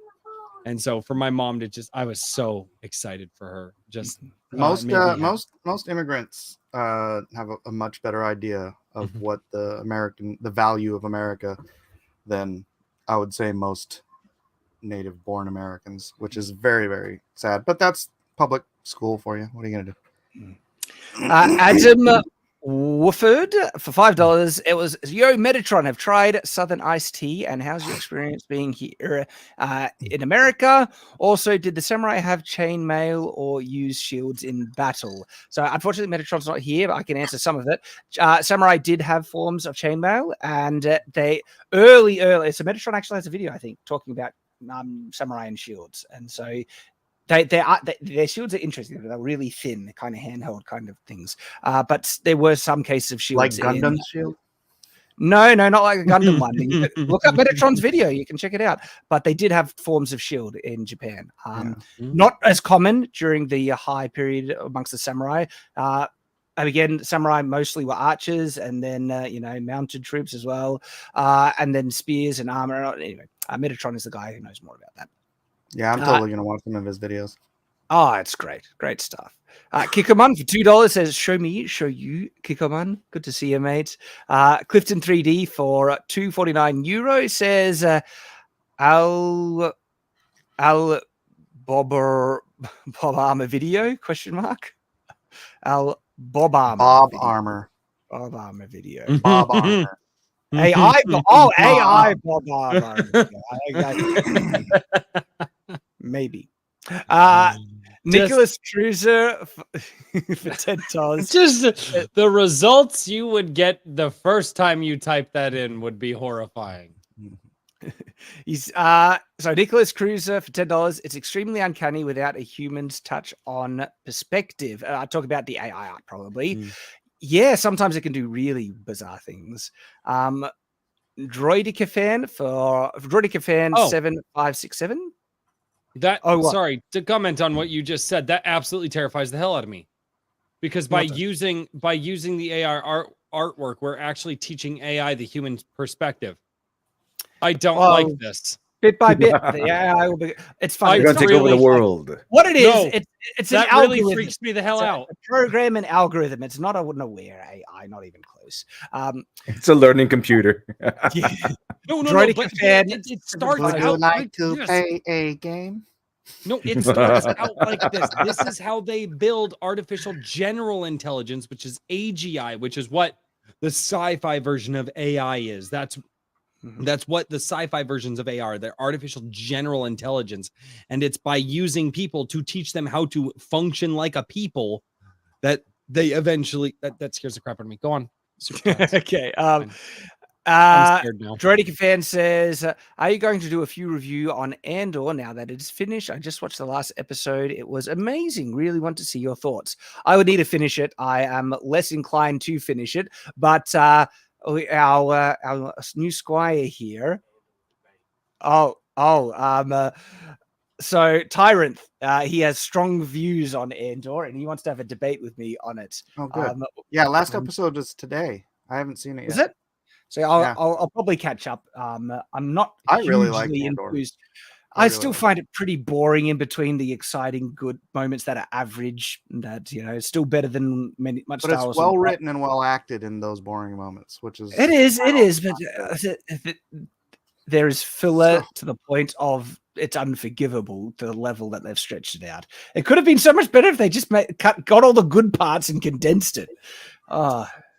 Anyway, I don't mind slow burn. This is beyond slow burn in me. But don't get me wrong. I still say that it's the best Star Wars thing they've made recently. Although Tyrant is glaring at me because he hates Andor and he passionately feels that it's not Star Wars at all. So we want to have a discussion. That's a weird thing because like when the prequels came out, that's exactly what I said. I'm like, these are not Star Wars at all, except for the fact that you guys got guys in robes with lightsabers. Dude, it didn't feel like Star Wars. The first three Star Wars movies, I mean, they had a unifying feel to them. And then when you came out with the prequels, it was like, it just feels very much. But then I accepted that. I'm like, dude, it's an entire galaxy. You can have different planets with different feels and different situations going on. You don't have everything doesn't have to feel like, you have the Empire stitches everything together with the same stormtroopers walking around everywhere. But it's like every planet should feel well. But if maybe I should try and get Disney. Disparu in on the discussion because Disparu doesn't feel it's Star Wars either. He's like you could just call it generic sci-fi, and so I get a balanced kind of opinions on the matter. But if I finish it, I don't know if it's like no one cares about Andor. Barely anyone's watching it, and I'm not incentivized to do a review because barely anyone will watch it. Like maybe I still will just for it's a good side topic for another live stream, but not like a dedicated video. It's I do it for another life. I get. Could just like Andor. I find Andor a great kind of point of reference. To demonstrate how dead Star Wars is and how little people care about it because it is one of the better Star Wars things made recently and no one's watching it. That's what you get, Disney, for ruining your IPs. The team that made Andor made Obi-Wan. Yeah. You know, I mean, just the overall quality level, the writing, the I won't say the pacing, but I mean, everything was just so much better. But the story was just, it was over here, right? It's like, here's Rogue One, and then way over here is Andor, and then here's like everything everybody cares about. All right, so I need to follow up with, on the super chats. Okay, so there's the Andor one. Kikoman for $5 says, polished with the finest double fermented Kikoman shoyu. Oh, indeed. Thanks, mate. Good to see you. Walayimuna for 10 BRL says, Shad, do another D&D session with the community of the sword and then turn it into a graphic novel after it's finished. The last one was awesome. Would love to have more. So I actually think the story of Silverthorn in our roleplay session actually makes a fun little, adventure story. It has a good beginning and ending. You could turn it into a film or even perhaps a graphic novel. So if I get to the point where I've got extra money to invest in stories like that, I could actually see myself just saying, "Oh, get a writer, translate the roleplay session into that." Doing it again, I would love to. Night's Watch has evolved since then, and it's not a roleplay channel, though I do want to perhaps make a new channel to explore roleplay content, maybe. So it's on the maybe. It's on the maybe. So, Shad, you were mentioning with the capital and the building of all of the things that you're building, the empire that you're going to control one day. One day, Shad's going to buy Disney. But anyway, I digress. I would love to put a little bit of a bug in your ear, and maybe a little bit of a bug into the ear of all of the creative people who are way better at any of this stuff than I am. I find my children constantly watching those little they're how do I describe them? They're cartoons on YouTube, but they're like the still image cartoons with like the backgrounds and stuff. And I'm wondering if anybody writing the stories that you guys are writing would take up that mantle, but for what you guys are doing. Because the trash garbage that my kids are watching, that I have to put a stop to, I'm like, stop it. And they don't listen because they're children. And it's like, I didn't listen to my parents when they told me to stop watching the trash garbage that I was watching. But South Park is amazing. So, whatever. But do you guys know the animation style that I'm talking about? And is there anybody out there that would be willing to take the good storytelling? And because that's what kids, is at least what my kids are watching. And I see these videos, they've got thousands and millions of views on them. Are you talking about the stuff that Jaden Animations are making or the Odd Ones Out? Is that the channels you're referring to? No, I would have to see the channels, but it's essentially cartoon still images back and forth, and then they'll change the images to very that sounds like Jaden Jaden Animations and Odd Ones okay, Out. so then there's probably multiple channels doing it, but something like that, but for the good storytelling. I wonder what the cost on something like that would be versus a full-on animation, but like with stories that are good and good for kids to be around. And I had to put that little bug out there because you mentioned you're building an empire, and well, here's another brick to your empire. Let me buy your stuff. Well, maybe. Right now, I'm just focusing on getting done the immediate stuff. And then, but animation is something I actually already am interested in expanding to once the graphic novels are more underway. But when I say animation, I want like good quality, like maybe motion capture animation, stuff like that. It's so good. Yeah. 2D or 3D? 2D or 3D? Either. Most likely it'll be 3D if it's motion capture, though. But with rendered into, it could be rendered into 2D or whatnot. How does that work? Never mind. I'm sorry. I'm getting lost track of super chats. I apologize. I'm sorry. What are you doing, Rice? Overanalyzer says you invited me. What are you doing? You sent me the link. What are you doing? We like you, Royce. Just sometimes you need to shut up. Every show needs a whipping boy. Thanks, Mom. Sorry, what you saying, Mike? Oh, I said every show needs a whipping boy. No, Betty Adams overanalyzes says it cost me $200 to $500 to get an animatic done. Oh, wow. Sounds about right. Yeah. Wow. Mm-hmm. Bombchus for $5 says, we're not doing that, but if we were, it's a good thing. I don't know the connection or reference to what you're referring to. Sorry there, Bombchus. Kickerman for $2 says, by the power of soy, like this stream. Woo! Oh, yeah. And then Kickerman, there's this big $100 one says, did the Metatron see the antithesis of Marvel, the great hero from the planet of soy, powered by the #1 Iron Age daddy? Love you all from the bottom of my soy sauce container. No, still don't like it. Still don't like it. Your Saturday Night with a K for $10 says, Marvel movies should have Marvel fans in the writer's room. Absolutely. As a writer and member of the LGBT community, I don't need them writing for me. We can make our own characters. Thank you. There you go. Right. Wait, but I thought that you needed people to stand up for you because you couldn't stand up for yourself. Well, he's saying, no, I can do it on myself. I'm not weak or, he's like, good on him. Good on him. You learn something new every day. Space it's so Monkey. Funny that all these leftists who are so anti-white are all just such great white knights for everybody else. Yeah, like there's a truth there, and then you actually have black people saying, "Stop speaking for me," right? Stop using me as a and shield. then they tell them to shut up. Have you seen those videos? You don't understand. You're too stupid to understand how oppressed you are. You just internalized your misogyny and oppression and stuff, and Space Monkey 0899 for 499 says, Shad and Metatron on the same stream. I hope the universe doesn't explode from such awesomeness. I think we survived it, but it was pretty epically awesome, I do admit. Kickerman for $5 says, emotions are of the devil. God is logical. Strong men don't weep. I did, but it is not in the image of God we fall short. Hey, I disagree completely. God has emotions. The scriptures are very clear about God's emotions. He is well pleased in things. He has anger. He has hate. God is a very emotional being. Jealousy is a very interesting person to talk to. God is a jealous God. Yep. Oh, he is. But jealous, not in the bad way. And that's the one thing I wanted to mention earlier is jealousy can actually be a good thing.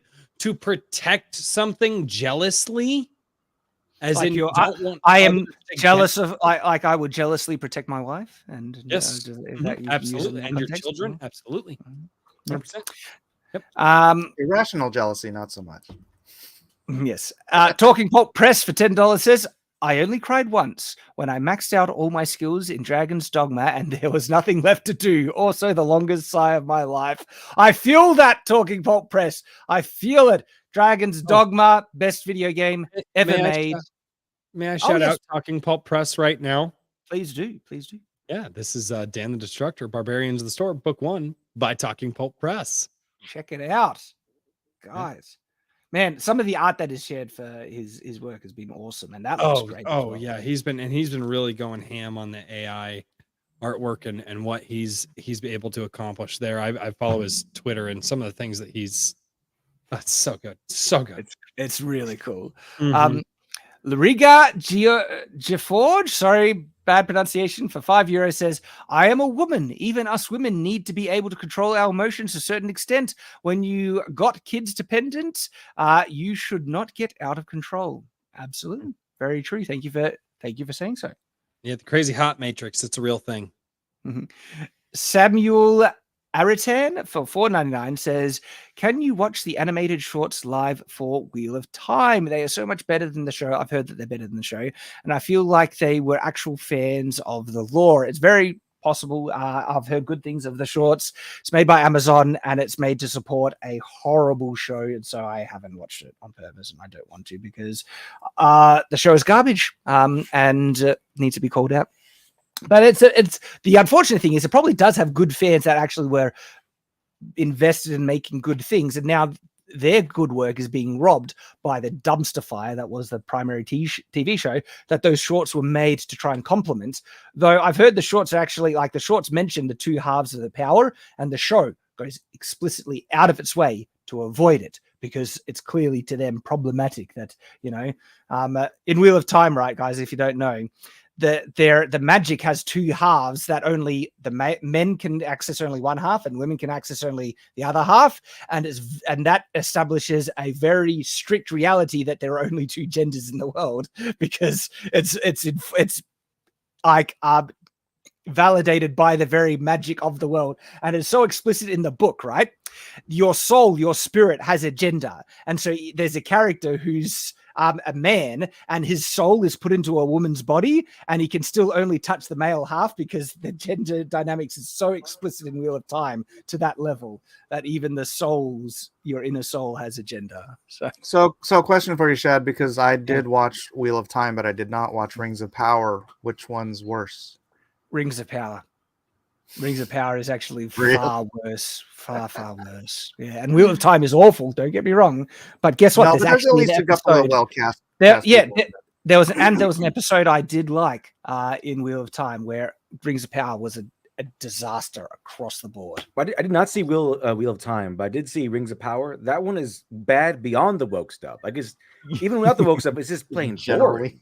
Yep. It's just awfully boring. That's just kind of its main sin, I think. Wheel of Time is bad just on its writing quality, period. It's a very poorly written show. We have one last super chat from Crazy Tiger Person. Good to see you, Crazy Tiger Person. $5 says, it is very good to see you again, Shad. Much love. Keep doing what you do, man. Will do. And we are up to date. That is all the super chats. And it is time to wind up and say good evening for those of you that it's evening time. I'll let you guys bow out and say goodbye. Royce! Farewell. Where are you from? Well, I am from A Drink with Crazy, my YouTube channel called A Drink with Crazy.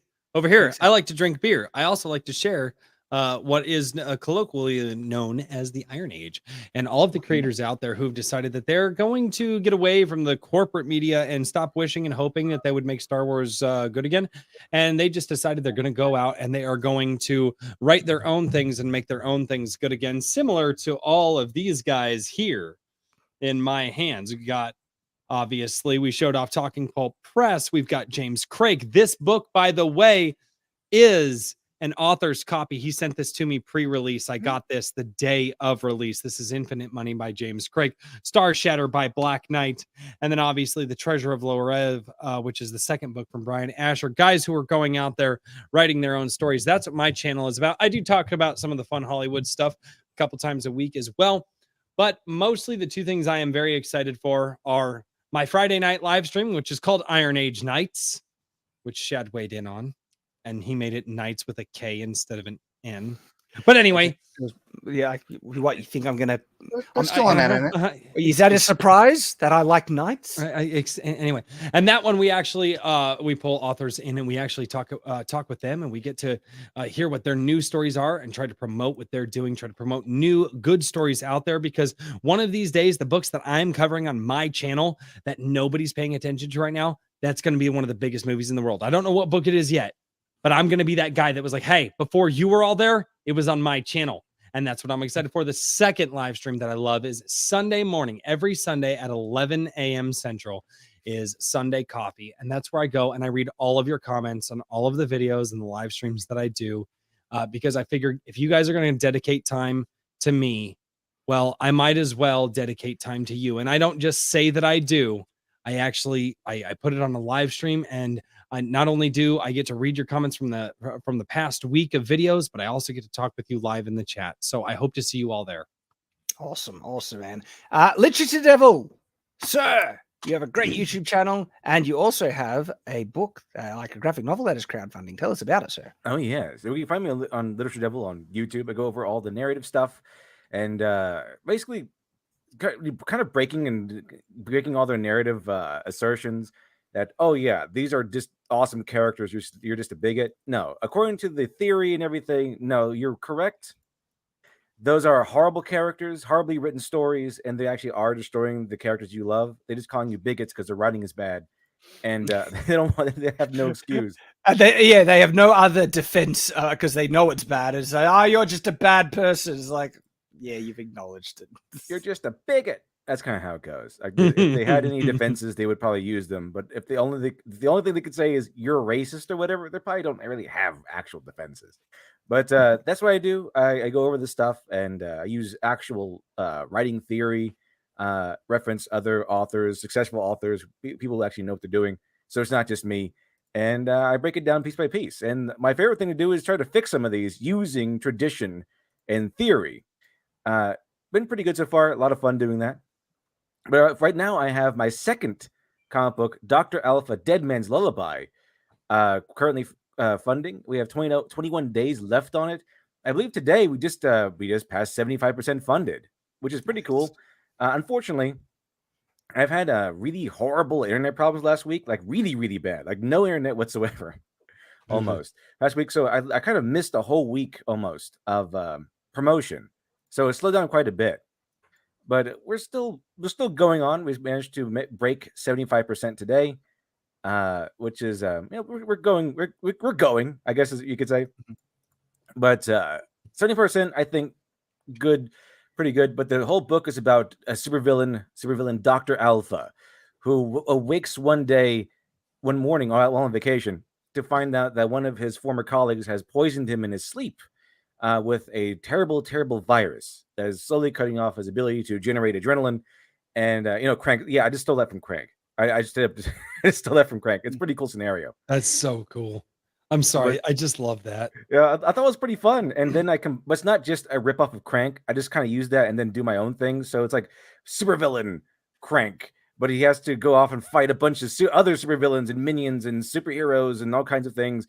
And we're going to go into some human drama and some twists and turns. I know, a slowly unfolding mystery, things like that. So there's more to it than just a bunch of fights. There is a slowly unfolding mysteries. Some the past will be revealed. Some questions will be asked or answered from Miracle Child. Things like that. If anyone is wondering, though, if you need to actually read Miracle Child to get this one, you don't. This is actually a prequel that takes place 20 years before Miracle Child. So while reading my first comic book will enhance the experience, it's not really necessary to do so. They kind of play off each other without needing each other to understand the storyline. This one will be broken up in 2 volumes, and because I know how much these things cost now, and I was making sure that I would have enough to do it all and to fulfill and everything. So to keep the robust story, I broke into 2 volumes.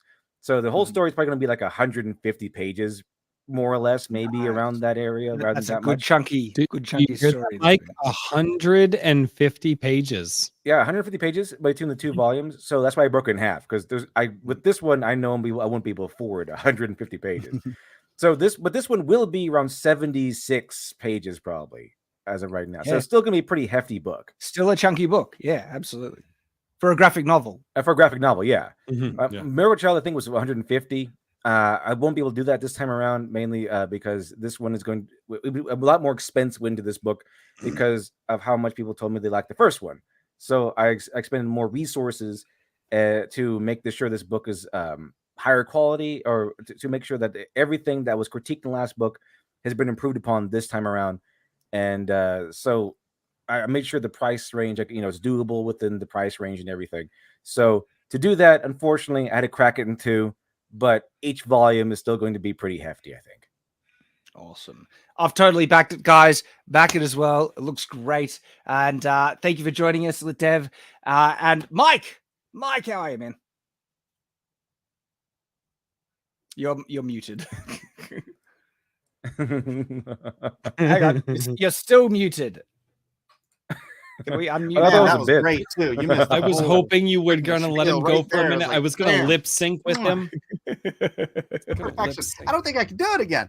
Mike Miller, 30-year comic book industry vet, spent the last couple years doing NFTs, been back on the graphic novel train full steam with Shadow of the Conqueror, and now 13 pages into Shadow of the Conqueror Volume 2. If you missed it, go back to around the beginning of the stream. We showed, 6 or 7 pages, pretty close up. You can see all the stuff we're doing. My link is in the chat if you want to subscribe to my YouTube channel, Blacklist Universe. Usually I do at least one weekly show when we bring some other professional comic book artists on. We talk and we draw, and it's called Drawn and Quartered. We do a drawing competition. A few weeks ago we did Shadow of the Conqueror, so we got to see different art styles on for several of the different characters, and some of those are going to be I didn't watch used that one as yet. cards that are going to be free for everybody who backed the first graphic novel, and we're sorry we don't have anything to sell you right now because we're in the middle of getting it. We're printed. now into the fulfillment stage, and so before we even get to fulfillment, we need to finalize all the stuff for the printing. And I was explaining it on stream before.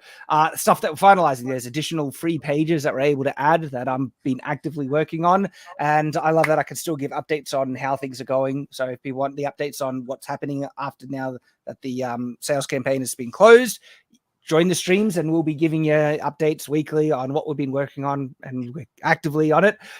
Also, I can also confirm the money's been transferred into our US account. And so that is like, we don't touch that money until fulfillment's done, but it is there ready to pay the printer and secure. Though our bank sent us like, what's going on? they didn't want to, they put a hold on the transfer because like, they're like, there's a lot of money suddenly. You're crime boss now? What is Sir? this? Selling cocaine? And so they had a question. Was that a transaction to be answered? They put a hold on the transaction until things could be confirmed, and which is normal procedure for most banks. And I needed to share like, this is what it is. This is the business. This is where the money comes from. This is what it's going towards. Yeah, you're gonna have to be careful about making sure enough of that money gets somewhere to the printer or whatever. Otherwise, it's all gonna get taxed. Yeah, exactly. Because we're coming up on the end of the year, which Yeah, totally business stuff. Shouldn't be talking about it online. Spend all that money. Anyways, yeah, I occasionally jump on Royce's channel, Drink with Crazy, to give him a hard time. That's always fun. Whether it's in the chat or actually physically there, like he is now. Yeah. You can always count on Mike Miller to bust my balls. That's right. That's my job. Why me? But yeah. That's it. Like, subscribe. If you haven't already, smash that like button, please. We've got 604 likes and we got 382 people still watching, but yeah. We almost got up to 600 viewers, and hey, for a new stream starting out, awesome to have everyone join us who has. It's been great. Hope to see you next time. Thank you, everyone that has joined us, and as always, stay on watch.